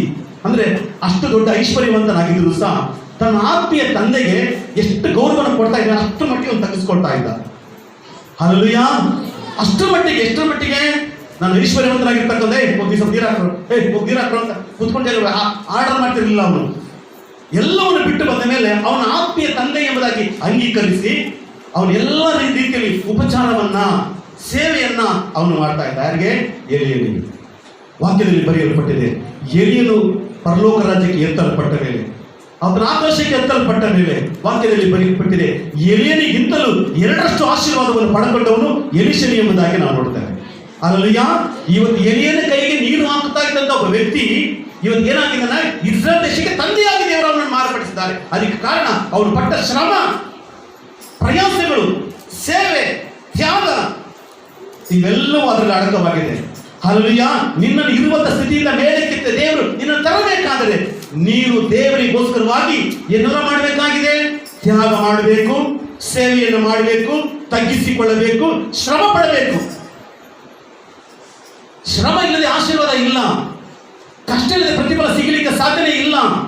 ದೇವರು ನಿಮ್ಮನ್ನು ಗುರುತಿಸಬೇಕಾದ್ರೆ, ಬುಡ್ಡಿಯಿಂದ ಕೆಸರಿನಿಂದ ದೇವರು ಮೇಲಕ್ಕೆತ್ತಬೇಕಾದ್ರೆ ಆ ಎರಡರ ಮಧ್ಯೆ ನಿನ್ನ ಶ್ರಮೆ, ನಿನ್ನ ವಿಧೇಯತೆ, ಪ್ರಯಾಸ, ಕಷ್ಟ ಇವೆಲ್ಲ ಇದ್ರೆ ಮಾತ್ರ ದೇವರು ನಿನ್ನನ್ನು ಮೇಲೆತ್ಕೊ ಬರ್ತಾರೆ. ಇಲ್ಲ ಅಂದ್ರೆ ನಿನ್ನ ಮೇಲಕ್ಕೆ ತರಲಿಕ್ಕೆ ಸಾಧ್ಯವೇ ಇಲ್ಲ. ಹಲ್ಲೆಲೂಯಾ. ಯೋಶುವ ನೋಡ್ತೇವೆ, ಅವನು ಕಷ್ಟಪಡುವಂತ ದಿನದಲ್ಲಿ ಸಹ ದೇವರನ್ನು ಮಹಿಮೆ ಪಡಿಸ್ತಾ ಇದ್ದ. ದೇವರಿಗೆ ವಿರುದ್ಧವಾಗಿ ಮಾತಾಡ್ತಿರ್ಲಿಲ್ಲ, ಪ್ರಾರ್ಥನೆ ಮಾಡ್ತಾ ಇದ್ದ. ನಂತರ ಬಿಡುಗಡೆ ಆದ್ಮೇಲೆ ಮೋಶೆಗೆ ಸೇವೆಯನ್ನು ಮಾಡ್ದ. ಅವನು ಸಾಯುವ ತನಕ ಸೇವೆಯನ್ನು ಮಾಡಿದ. ಅವನಿಗೆ ನಂಬಿಕಸ್ಥನಾಗಿದ್ದ. ತದನಂತರ ದೇವರು ಆರೋನನ ಸಂಗಡ ಮಾತಾಡಬಹುದಾಗಿತ್ತು. ಮೋಶೆ ಅಣ್ಣನಾಗಿರ್ತಕ್ಕಂಥ ಆರೋನನ ಸಂಗಡ ಮಾತಾಡಿ ನಾಯಕತ್ವವನ್ನು ಅವನು ಕೊಡಬಹುದಾಗಿತ್ತು. ಆದರೆ ದೇವರು ಅವನಿಗೆ ಕೊಡಲಿಲ್ಲ, ಯೋಶುವನಿಗೆ ಕೊಟ್ಟರು ಎಂಬುದಾಗಿ ನೋಡ್ತೇವೆ. ಕಾರಣ ಅವನ ಶ್ರಮ, ಅವನ ವೈರಾಗ್ಯ, ಅವನಿಗಿದ್ದಂಥ ನಿಷ್ಠೆ, ಸ್ವಾಮಿ ನಿಷ್ಠೆ, ದೇವರ ನಿಷ್ಠೆ ಅದೇನ್ ಮಾಡ್ತು? ನಾಯಕತ್ವವನ್ನು ಅವನಿಗೆ ಬದಲಾವಣೆ ಆಯಿತು. ಇಲ್ಲಿ ನಾವು ನೋಡ್ತಕ್ಕಂಥ ಒಂದು ಮಾತು, ಎಲಿಯ ಪಾತ ಕರಿತಾನೆ, ಎಲ್ಲ ಆಸ್ತಿ ಬಿಟ್ಟು ಯೇಸುವಿನಿಂದ ಹೋಗ್ತಾನೆ. ಮತ್ತೆ ಅವನು ತಿರುಗಿ ನೋಡ್ಲಿಲ್ಲ, ಲೋಟದ ಹೆಂಡತಿ ತರ ಮತ್ತೆ ತಿರುಗಿ ನೋಡ್ಲಿಲ್ಲ. ಅವನು ಹಿಂದೆ ಹೋಗ್ಬಿಟ್ಟೆ, ಎಲಿಯಿಂದಲೇ ಹೋದ. ಅವನು ಸಾಯುವಂತ ಎತ್ತಲ್ಪಡುವ ಸಮಯ ಹತ್ತಿರಕ್ಕೆ ಬರ್ತಾ ಇದೆ. ಹಾಗೆ ಎಲಿಯ ಸಾಕಷ್ಟು ಆಟ ಆಡಿಸ್ತಾನೆ. ನಾನು ಅವ್ರಿಗೆ ಹೋಗ್ಬೇಕು, ನೀನು ಇಲ್ಲೇನು ಅಂದ್ರೆ ಇಲ್ಲ, ನಾನು ಹಿಂದೆ ಬರ್ತೀನಿ, ಹಿಂದೆ ಹೋಗ್ತಿಲ್ಲ, ನಾನು ಅಲ್ಲಿ ಹೋಗ್ಬೇಕು, ನೀನು ಇಲ್ಲೇ ನಾನು ಹೋಗ್ತೀನಿ ಅಂತ ಎಷ್ಟೋ ಆಟ ಆಡಿಸಿದ್ರು. ಎಲಿಶ ಏನ್ ಮಾಡಿದೆ? ನಾನು ಇನ್ನು ಬಿಟ್ಟು ಎಲ್ಲಿಗೆ ಹೋಗೋದೇ ಇಲ್ಲ, ನನ್ನ ಆಶೀರ್ವಾದ ಮಾಡ್ಬೇಕು ನೀನು. ನೋಡ್ರಿ, ಅವನು ದೇವರ ಆಶೀರ್ವಾದಕ್ಕಿಂತ ಇಲ್ಲಿ ಯಾವ ಆಶೀರ್ವಾದ ಎಕ್ಸ್ಪೆಕ್ಟ್ ಮಾಡ್ತಾನೆ? ಅವನು ಆಧ್ಯಾತ್ಮಿಕವಾದ ತಂದೆಯ ಆಶೀರ್ವಾದವನ್ನು ಎಕ್ಸ್ಪೆಕ್ಟ್ ಮಾಡ್ತಾ ಇದ್ದಾನೆ. ನಾನು ನಿನ್ನ ಆಶೀರ್ವಾದ ಮಾಡಬೇಕು, ನಿನ್ನ ಆಶೀರ್ವಾದ ಮಾಡಿದ್ರೆ ನಾನು ನಿನ್ನ ಬಿಡೋದೇ ಇಲ್ಲ ಅಂತ ಹೇಳ್ತಾನೆ. ಅವನು ಎಲ್ಲಿಗೂ ಹಿಂದೆ ಓಡೋಗ್ತಾ ಇದ್ದಾನೆ. ಇವನು ಹೇಳ್ತಾರೆ, ಹೋಗ್ತಾ ಹೋಗು ದೇವರೇ, ಈಗ ನಮ್ಮ ಆತ್ಮೀಯ ತಂದೆ ಹೋಗ್ತಾ ಇದ್ದಾನೆ, ಈಗ ಎಲ್ಲ ನನಗೆ ಕೊಡು ಅಂತ ಅಲ್ಲಿ ಕೇಳ್ಬೋದಾಗಿತ್ತು. ಅವನು ಅಲ್ಲಿ ಕೇಳಲಿಲ್ಲ, ಇಲ್ಲಿ ಹಿಡ್ಕೊಂಡಿದ್ದಾನೆ. Through the proper channel. ಯಾಕೆ? ನನ್ನನ್ನು ಸೇವೆ ಕರೆದವನು ನೀನು. ಐಶ್ವರ್ಯವಂತನಾಗಿದ್ರು ಸಹ ನಿನ್ನ ಮೊರೆ ಕಿವಿ ಕೊಟ್ಟು ನಾನು ಓಡ್ ಬಂದೆ. ಯಾಕೆಂದ್ರೆ ಅದಕ್ಕಿಂತ ವಿಶೇಷವಾದದ್ದು ನಿನ್ನಲ್ಲಿ ಇದೆ ಅಂತ ನಾನು ಓಡ್ ಬಂದೆ. ಹಲ್ಲೆಲೂಯಾ. ಅದಕ್ಕೋಸ್ಕರ ಎಲ್ಲೆಲ್ಲ ಹೋಗ್ತಾನೋ, ಇಲ್ಲಿ ಅದೆಲ್ಲ ಓಡೋಗ್ತಾ ಇದ್ದ. ಕೊನೆಗೆ ಅಳ್ತಾನೆ, ಅಪ್ಪ ನಿನ್ನನ್ನು ಆಶೀರ್ವಾದ ಮಾಡ, ಅಪ್ಪ ತಂದೆಯೇ ನನ್ನ ಬಿಟ್ಟು ಹೋಗ್ತಾ ಇದೆಯಾ ಅಂತ. ಅವನು ಇಲಿಯ ಎತ್ಕೊಂಡು ಹೋಗ್ತಾ ಇದ್ರ ಮೇಲೆ ರಥದಲ್ಲಿ ಅಗ್ನಿತದಲ್ಲಿ ಹೋಗ್ತಾ ಇದ್ದಾನೆ. ನೋಡಿ ಕಿರ್ಸ್ಕೊಳ್ತಾ ಇದ್ದಾನೆ, ಮೋಡಗಳೆಲ್ಲ ಮುಚ್ಕೊಳ್ತಾ ಇದೆ. ಇಲಿಯನ್ನು ಕಾಣ್ತಾನೆ ಇಲ್ಲ. ಓ ಅಂತ ಅಳ್ತಾ ಇದ್ದಾನೆ. ತಂದೆ ಸತ್ತ ರೀತಿಯಲ್ಲಿ, ತಾಯಿ ಸತ್ತ ರೀತಿಯಲ್ಲಿ, ಮಕ್ಕಳು ಸತ್ತ ರೀತಿಯಲ್ಲಿ ಅಳ್ತಾ ಇದ್ದಾನೆ. ಅಯ್ಯೋ, ನನ್ನ ಬಿಟ್ಟು ನೀನು ಹೋಗ್ಬಿಟ್ಟಲ್ಲ, ನನಗೆ ಆಶೀರ್ವಾದ ಮಾಡು, ನನಗೆ ಆಶೀರ್ವಾದ ಮಾಡು. ಇನ್ನೇನು ಕೇಳ್ತಿಲ್ಲ, ಆಶೀರ್ವಾದ ಮಾಡು ಅಂತ ಹೇಳ್ತೇನೆ. ಈ ನಿನ್ನ ಸ್ಥಾನವನ್ನ ನನಗೆ ಕೊಡು ಅಂತ ಕೇಳ್ತಾ ಇಲ್ಲ. ನೀನು ಬಿಟ್ಟೋಗಿದೆಯಲ್ಲ ಈ ಯಾಜಕ ಸ್ಥಾನವನ್ನ ನನಗೆ ಕೊಡು ಅಂತ ಕೇಳ್ತಾ ಇಲ್ಲ. ನನ್ನ ಆಶೀರ್ವಾದ ಮಾಡು, ಆಶೀರ್ವಾದ ಮಾಡಿ ಎಂಬುದಾಗಿ ಅವನು ಕೇಳ್ತಾ ಇದ್ದಾನೆ. ಯಾಕೆ ಅವನು ಕೇಳ್ತಾರೆ ಅಂದ್ರೆ, ಅವನು ಎಲಿಯಾಗಿರುವಂತ ದಿನದಲ್ಲಿ ಅವನ ಸೇವೆಯನ್ನ ಸಾಕಷ್ಟು ತಂದೆಯ ಮಗನ ರೀತಿಯಲ್ಲಿ ನಡ್ಕೊಂಡಂತ ವಿಧಾನಗಳು, ತಂದೆಯ ರೀತಿಯಲ್ಲಿ ಅವನು ಪ್ರೀತಿ ಮಾಡ್ತಾ ಇದ್ದ, ಒಬ್ಬ ಮಗನ ರೀತಿಯಲ್ಲಿ ಸೇವೆ ಮಾಡ್ತಾ ಇದ್ದ. ಇದನ್ನು ಕಂಡಂತ ಅವನಿಗೆ ಒಂದು ಅಧಿಕಾರ ಸಿಕ್ತು, ಅಪ್ಪ ನಾನು ನಿನ್ನ ಮಗನಾಗಿದ್ದೇನೆ, ನನ್ನನ್ನು ಆಶೀರ್ವಾದ ಮಾಡು. ನೀನು ಏನು ಆಶೀರ್ವಾದ ಮಾಡ್ತೇನೆ ನನಗೆ ಗೊತ್ತಿಲ್ಲ, ಏನ್ ಬೇಕಾದ್ರೆ ಆಶೀರ್ವಾದ ಮಾಡು ಎಂಬುದಾಗಿ ಹೇಳ್ತಾನೆ. ಆದರೆ ಏಲಿಯ ತನ್ನ ಸಾಲನ್ನು ತೆಗೆದು ಅದನ್ನು ಹರಿದು ಬಿಸಾಕ್ತಾನೆ. ಆದಾಗ ಆ ಒಂದು ಸಾಲು ಅರಿಯಲ್ಪಟ್ಟು 2 ಭಾಗವಾಗುತ್ತೆ. ಅದೇ ಪ್ರಕಾರವಾಗಿ ಎಲಿಯನಿಗಿದ್ದಂಥ ಆಶೀರ್ವಾದಗಳಿಗಿಂತಲೂ ಎಲಿಷನಿಗೆ ಸಿಕ್ಕಂತ ಆಶೀರ್ವಾದ 2ರಷ್ಟು ಎಂಬುದಾಗಿ ವಾಕ್ಯದಲ್ಲಿ ಬರೆಯಲ್ಪಟ್ಟಿದೆ. ಹಲ್ಲೆಲೂಯಾ. ವಾಕ್ಯ ಹೇಳ್ತಾ ಇದೆ, ಒಬ್ಬ ಹೇಳ್ತಾನೆ, ಅವನು ಯಾರು ಗೊತ್ತಲ್ರಿ? ಅವನು ಎಲಿಯನ ಕೈಗೆ ನೀರು ಹಾಕ್ತಾ ಇದ್ದಂತ ವ್ಯಕ್ತಿ. ಪರಿಸ್ಥಿತಿ ಹೆಂಗಿದೆ? ಭಯಪಡಬೇಡ. ಅಣಿಸ್ತಾ ಇದ್ದಾರಾ? ಅಪಹಾಸ್ಯ ಮಾಡ್ತಿದ್ದಾರಾ? ಇವನ್ಯಾವನು ಅಂತ ಹೇಳ್ತೀರಾ? ಭಯಪಡಬೇಡ. ನಿನ್ನನ್ನು ಮೇಲಕ್ಕೆ ಎತ್ತುವಂತ ದೇವರು ನಿನ್ನ ಜೊತೆ ಇದ್ದಾನೆ. ನಿನ್ನ ತಕ್ಕ ಕಾಲಕ್ಕೆ ಕೊಚ್ಚೆಯಿಂದ ಮೇಲಕ್ಕೆ ಎತ್ತು, ಕೆಸರಿನ ಮೇಲಕ್ಕೆ ಎತ್ತು, ಬಂಡೆಯ ಮೇಲೆ ನಿಲ್ಲಿಸಿ ಸ್ಥಿರವಾಗಿ ಹೆಜ್ಜೆ ಇಡುವ ರೀತಿಯಲ್ಲಿ ದೇವರು ಮಾಡಲಿಕ್ಕೆ ಆತನು ಶಕ್ತನಾಗಿದ್ದಾನೆ. ಹಲ್ಲೆಲೂಯಾ. ನೀನು ನಿರೀಕ್ಷೆ ಇರಬೇಕು ಗೊತ್ತಾ? ಅಪಹಾಸ್ಯ ಮಾಡುವ ಜನರ ಮಧ್ಯೆ ಬೇಡ. ಗೇಲಿ ಮಾಡುವಂತ ಜನರ ಕಿವಿಗೆ ನಿನ್ನ ಅವ್ರ ಮಾತು ಕಿವಿಯನ್ನು ನೀನು ಕೊಡಬೇಡ. ನಿನ್ನ ನಿರೀಕ್ಷೆ, ನಿನ್ನ ನಂಬಿಕೆ ಆ ದೇವರ ಮೇಲೆ ಮಾತ್ರ ಇರಲಿ. ಯಾಕಂದ್ರೆ ಆತನು ನಿನ್ನನ್ನು ಕರೆದಂತಹ ದೇವರಾಗಿದ್ದಾನೆ. ಗೊಣಗಬೇಡ. ನನ್ನ ಸ್ಥಿತಿ ಹಿಂಗಾಯ್ತಲ್ಲ, ನನ್ನ ಸ್ಥಿತಿ ಹಿಂಗಾಗಿ ಗೊಣಗಬೇಡ. ನೀನು ಈ ಸ್ಥಿತಿಯಿಂದಲೇ ನಿನ್ನ ದೇವರು ಇನ್ನು ಉನ್ನತ ಸ್ಥಿತಿಗೆ ತರಲಿಕ್ಕೆ ಸಾಧ್ಯ ಉಂಟು. ಜನ ಏನ್ ಬೇಕಾದ್ರೆ ಹೇಳ್ಕೊಳ್ಳಿ. ಯೋಸುವಿಗೆ ಹೇಳಿದ್ರು ಗುಲಾಮ ಅಂತ ಅಂದಿರ್ಬೋದು. ಅವ್ರು ಐಗೋಪ್ತೇಶ ಗುಲಾಮನಾಗಿದ್ದಾರೆ.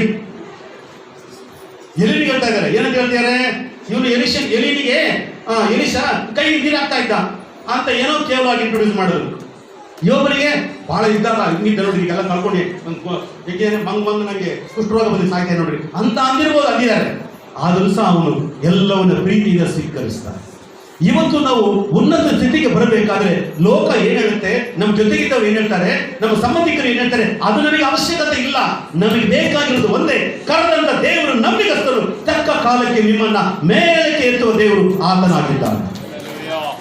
ಹಲ್ಲೆಲೂಯಾ. ನೋಡ್ತೇವೆ, ಅವನು ಎಲೆಯನ್ನು ನೀರು ಹಾಕ್ತಿದ್ದನು.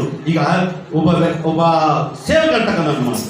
ಈಗ ರಾಜ ಹೇಳ್ತಾ ಇದ್ದಾನೆ, ಅಪ್ಪ ಇಸ್ರೇಲರ ತಂದೆಯೇ ಎಂಬುದಾಗಿ ಒಂದು ಭಾಗದಲ್ಲಿ ಉಚ್ಚಾರಣೆ ಮಾಡಲ್ಪಟ್ಟಿದೆ.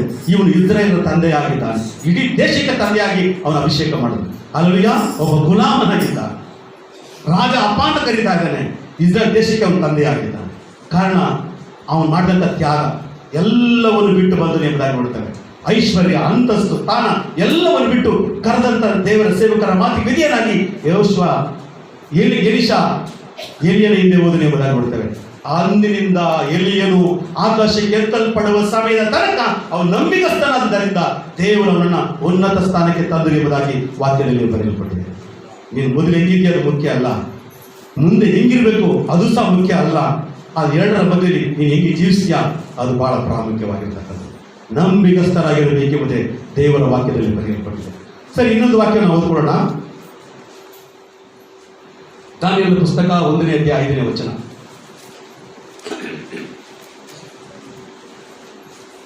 ದಾನಿಯೇಲ 1:5.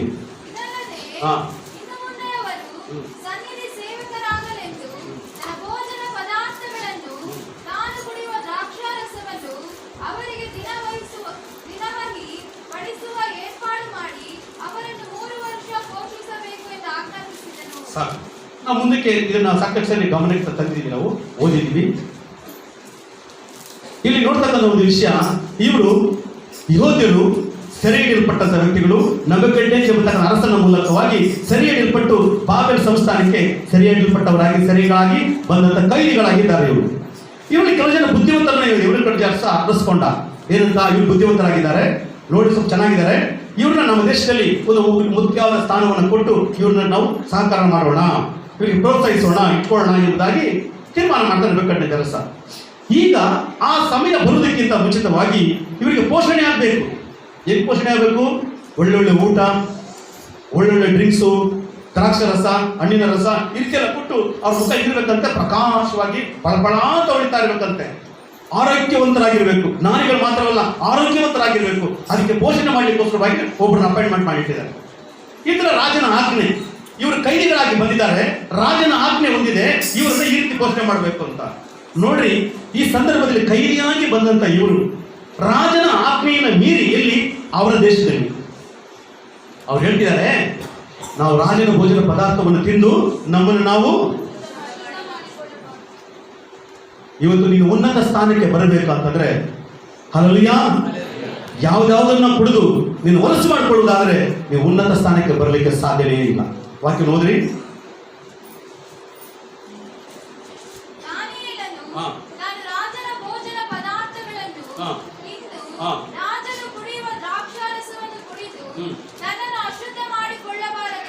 ದ್ರಾಕ್ಷರಸ ಅಂದ್ರೆ ಈ ದ್ರಾಕ್ಷರಸ ಅಲ್ಲ, ಮುದುಕಿನ ಆ ದ್ರಾಕ್ಷರಸ ಅಲ್ಲ, ಅದು ಮತ್ತು ಇರತಕ್ಕಂಥ ದ್ರಾಕ್ಷರಸ, ಮಧು ತುಂಬಿರ್ತಕ್ಕಂಥ, ಅಂದ್ರೆ ಮತ್ತು ಬರತಕ್ಕಂಥ ದ್ರಾಕ್ಷರಸ.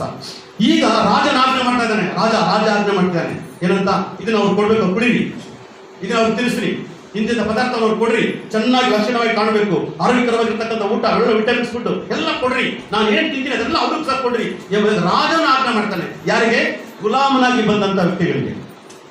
ನೋಡಿ, ಇವರು ಗುಲಾಮರಾಗಿ ಬಂದಿದ್ದಾರೆ, ರಾಜನ ಆಜ್ಞೆ ಹೊಂದಿದೆ, ಆದ್ರೆ ಇವರು ಗುಲಾಮ ಎಂಬುದನ್ನು ಮರೆತುಬಿಟ್ರು, ರಾಜನ ಆಜ್ಞೆ ಎಂಬುದನ್ನು ಸಹ ಮರೆತುಬಿಟ್ರು. ಅವ್ರು ಒಂದೇ ಒಂದು ಜ್ಞಾಪಕ, ದೇವರಿಗೆ ವಿರುದ್ಧವಾಗಿ ನನ್ನ ಪಾಪ ಮಾಡಬಾರದು. ಹಲ್ಲೆಲೂಯಾ.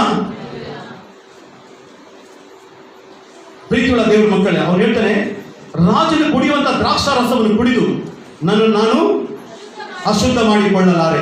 ರಾಜ ಆಜ್ಞೆ ಮಾಡಿರ್ಬೋದು, ರಾಜನು ಆಜ್ಞೆ ಮಾಡಿರ್ಬೋದು, ಆದ್ರೂ ಸಹ ನಾವು ತಗೊಳ್ಳೋದಿಲ್ಲ. ಇಲ್ಲಿ ಕೆಲವರಿಗೆ ದೇವರ ಆಜ್ಞೆ ಮಾಡೋ ಅವಶ್ಯಕತೆನೇ ಇಲ್ಲ. ಹಲ್ಲೆಲೂಯ. ದೇವರ ಆಜ್ಞೆ ಮಾಡಿದ್ರು ಪರವಾಗಿಲ್ಲ, ದೇವರು ಕುಡಿಬೇಡ ಅಂದ್ರೆ ಇವ್ರು ಕುಡಿತಾರೆ. ಅಲ್ಲಿ ರಾಜ ಕುಡಿ ಅಂತ ಹೇಳ್ತಾರೆ, ಇವ್ರು ಕುಡಿಯಲ್ಲ ಅಂತ ಹೇಳ್ತಾರೆ ನೋಡಿ. ಹಲ್ಲೆಲೂಯ. ಕೆಲವರು ದೇವರ ಕುಡಿಬೇಡ ಅಂದ್ರೆ ಇವ್ರು ಕುಡಿತಾ ಇರ್ತಾರೆ. ಹಲ್ಲೆಲೂಯ. ನೋಡ್ರಿ, ಅವನು ಅಲ್ಲಿ ರಾಜನಿಗೆ ವಾಗ್ದಾನ ಇರ್ತಾನೆ, ಇಲ್ಲಿ ನಮ್ಮ ಸಭೆಯಲ್ಲಿ ಕೆಲವರು ದೇವರನ್ನೇ ತಿರಸ್ಕಾರ ಮಾಡ್ತಾರೆ. ಆದ್ರೆ ರಾಜ ಹೇಳೋದು ಅವನ ಶರೀರವನ್ನು ಹಾಳು ಮಾಡಲಿಕ್ಕೆ, ದೇವರು ಹೇಳುದು ನಿಮ್ಮ ಆಧ್ಯಾತ್ಮಿಕ ಜೀವಿತ ನಷ್ಟವಾಗಲಿಕ್ಕೋಸ್ಕರವಾಗಿ. ಹಲ್ಲೆಲೂಯ. ರಾಜನು ಕುಡಿಯುವಂತ ದ್ರಾಕ್ಷಾರಸವನ್ನು ತಿಂದು ನಾನು ಹೊಲಸು ಮಾಡಿಕೊಳ್ಳಲಾರೆ ಎಂಬುದಾಗಿ ಹೇಳಿ ಅವನ್ನೆಲ್ಲವನ್ನು ತಿರಸ್ಕರಿಸ್ಬಿಟ್ಟು ಏನ್ ಮಾಡ್ತಾನೆ, ಬೇಕಾದ್ರೆ ಒಂದು 10 ದಿವಸ ಟೆಸ್ಟ್ ಮಾಡ್ರಿ, ನೀವೇನು ಕೊಡ್ತೀರ ಅವ್ರು ಕೊಟ್ಬಿಡ್ರಿ, ನಮಗೆ ಇನ್ನೇನು ಬೇಡ, ನಮಗೆ ನೀವು ಇನ್ನೇನು ಕೊಡ್ಬೇಡ, ಸೊಪ್ಪು ಅದು ಏನಿಲ್ಲ ಅದು ಮಾತ್ರ ಕೊಡ್ರಿ ಸಾಕಷ್ಟೇ. ಒಂದು 10 ದಿನ ಪರೀಕ್ಷೆ ಮಾಡಿ ನೋಡ್ರಿ, ಒಂದು ತಿಂಗಳು ಪರೀಕ್ಷೆ ಮಾಡಿ ನೋಡ್ರಿ, ನಮಗೂ ಅವ್ರ ಡಿಫರೆನ್ಸ್ ಗೊತ್ತಾಗ್ತದೆ. ನಿಮಗೆ ಒಂದು ಸಮಯ ಅವ್ರಿಗಿಂತ ಡಲ್ ಆಗಿದ್ರೆ ನೀವು ಕೊಡೋದಕ್ಕೆ ತಿಂತೀವಿ ಅಂತ ಅಂದ್ರು. ನಂಬಿಕೆ, ಗುಲಾಮರಾಗಿದ್ದಾರೆ, ಕೈದಿಗಳಾಗಿ ಸೆರೆಹಿಡಿಯಲ್ಪಟ್ಟಿದ್ದಾರೆ, ರಾಜನ ಆಜ್ಞೆ ಬೇರೆ ಬಂದಿದೆ, ಆದರೂ ಸಹ ಅವರು ದೇವರ ಆಜ್ಞೆ ತಿರಸ್ಕರಿಸಲಿಲ್ಲ. ಹಲ್ಲೆಲೂಯ. ಅವ್ರು ಹೇಳ್ತಕ್ಕಂಥ ಮಾತು, ನನ್ನ ದೇವರ ನಾಮ ದೂಷಣೆ ಮಾಡಲಾರೆ, ನಾನು ಹೊಲಸು ಮಾಡಿಕೊಳ್ಳಲಾರೆ ಎಂಬುದಾಗಿ ಹೇಳ್ತಾ ಇದ್ದಾರೆ. ಯಾಕೆ ದೇವರು ಆ ದೇಶದಲ್ಲಿ ಅವರನ್ನು ಉನ್ನತ ಸ್ಥಿತಿಗೆ ತಂದರು ಅಂತ ಅಂದ್ರೆ, ದೇವರ ಸಮ್ಮುಖದಲ್ಲಿ ಕೈದಿಗಳಾಗಿ ಆ ದೇಶದಲ್ಲಿ ಇದ್ರೂ ಸಹ ದೇವರ ಸಮ್ಮುಖದಲ್ಲಿ ಪರಿಶುದ್ಧರಾಗಿ ಜೀವಿಸಿದ್ದರಿಂದ ಕೈದಿಗಳಾಗಿರ್ತಕ್ಕಂಥ ವ್ಯಕ್ತಿಗಳನ್ನ ನನ್ನ ದೇವರು ಚಕ್ರವರ್ತಿಗಳಾಗಿ, ಅಧಿಕಾರಿಗಳಾಗಿ ಆ ಬಾಬೆಲ್ ಸಂಸ್ಥಾನದಲ್ಲಿ ಇವರು 4 ಜನರು ದೇವರು ಇಟ್ಟನು ಎಂಬುದಾಗಿ ನಾವು ನೋಡ್ತೇವೆ. ಯಾರನ್ನ? ದಾನಿಯೇಲ, ಶದ್ರಕ್, ಮೇಷಕ್, ಅಬೇದ್ನೆಗೋ ಎಂಬತಕ್ಕಂಥವ್ರನ್ನ. ದಯವಿಟ್ಟು ವಾಕ್ಯ ಓದ್ರಿ.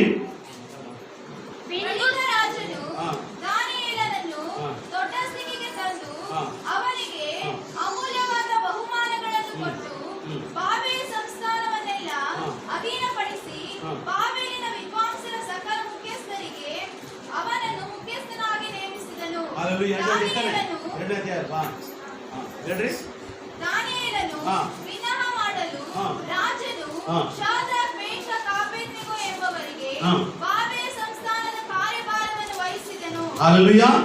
ದಾನಿಯೇಲನಿಗೆ ಸ್ಥಾನ ಕೊಡ್ತಾರೆ, ಈ ದೇಶದಲ್ಲಿ ಮುಖ್ಯವಾದ ಸ್ಥಾನ ತೆಗುವಂತ. ಈಗ ದಾನಿಯೇಲ ಹೇಳ್ತಾರೆ, ನನಗೊಬ್ಬರಿಗೆ ಬೇಡ, ನನ್ನ ಜೊತೆಗೆ 3 ಜನ ಇದ್ದಾರೆ, ಅವ್ರಿಗೂ ಸೇರಿಸ್ಕೊಡ್ರಿ ಅಂತ. ನೋಡ್ರಿ, ಇವತ್ತಿನ ದಿನದಲ್ಲಿ ಸ್ವಾರ್ಥವಂತರ ಇಲ್ಲ, ನಾನು ಮಾತ್ರ ಮೇಲೆ ಬರಬೇಕು, ನಾನು ಮಾತ್ರ ಚೆನ್ನಾಗಿರ್ಬೇಕು, ನನ್ನ ಹೆಸರು ಮಾತ್ರ ಪಬ್ಲಿಸಿಟಿ ಆಗ್ಬೇಕು ಅಂತಂದ್ರೆ ಭಾವನೆ ಅವನಿಗೆ ಇರಲಿಲ್ಲ. ಅವನೇನು, ನಾನು ಹೋಗ್ತೀನಿ, ಜೊತೆಗೆ ಅವನ್ನ ಕರ್ಕೊಂಡು ಹೋಗ್ಬೇಕು. ಹಲ್ಲೆಲೂಯ.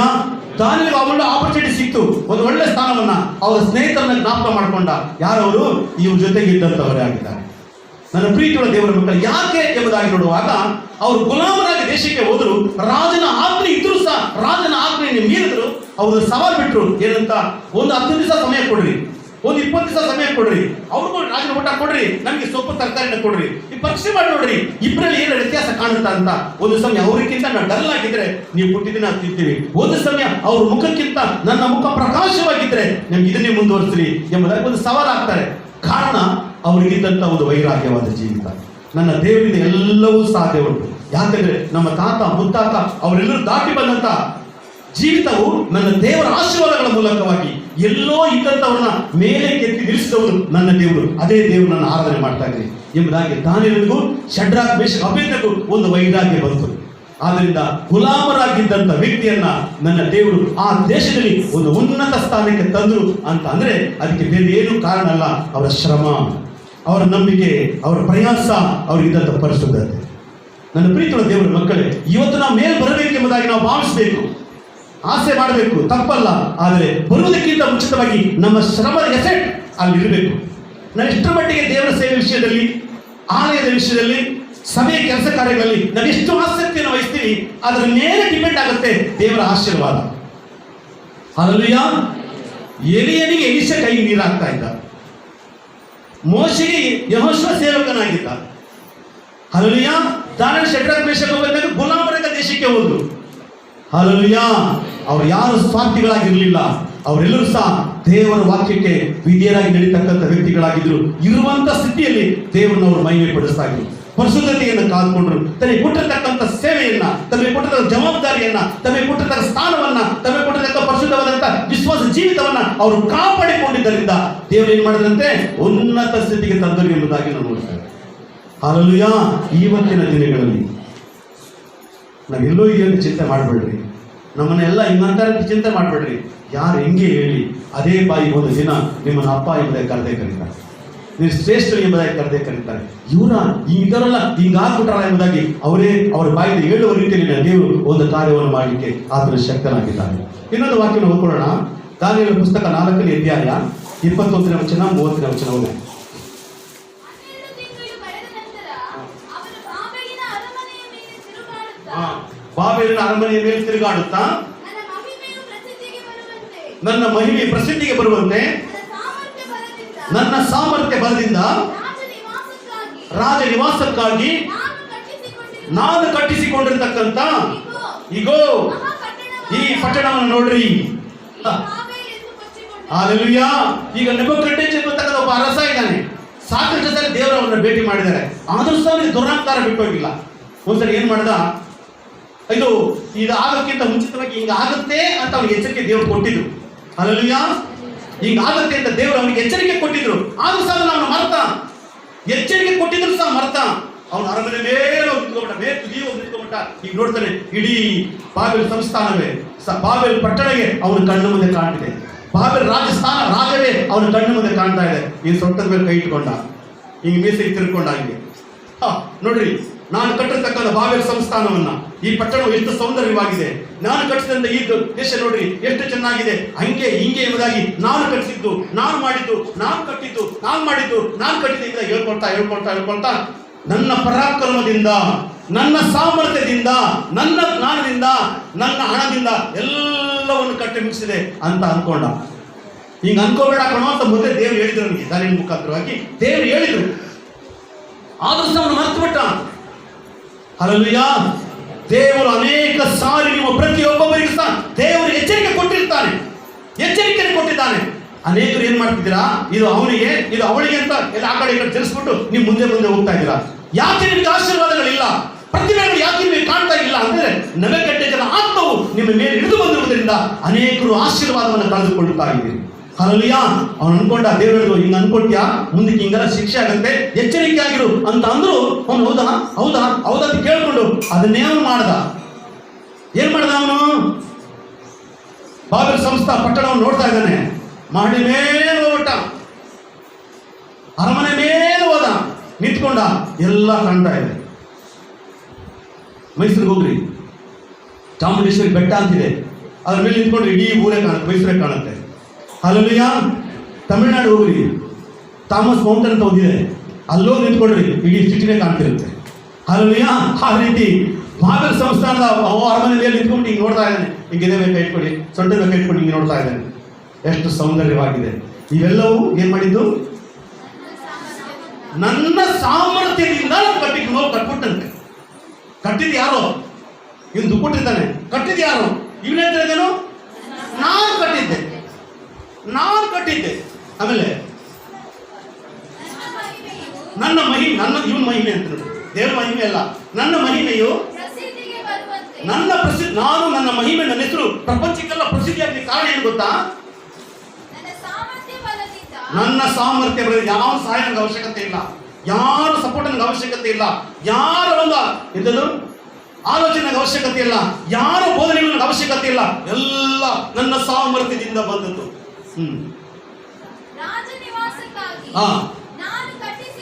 ನಾನು ವಾಸ ಮಾಡಲಿಕ್ಕೋಸ್ಕರ ಕಟ್ಟಿಸಿಕೊಂಡಿರ್ತಕ್ಕಂಥ ಈಗ ಪಟ್ಟಣವಾದ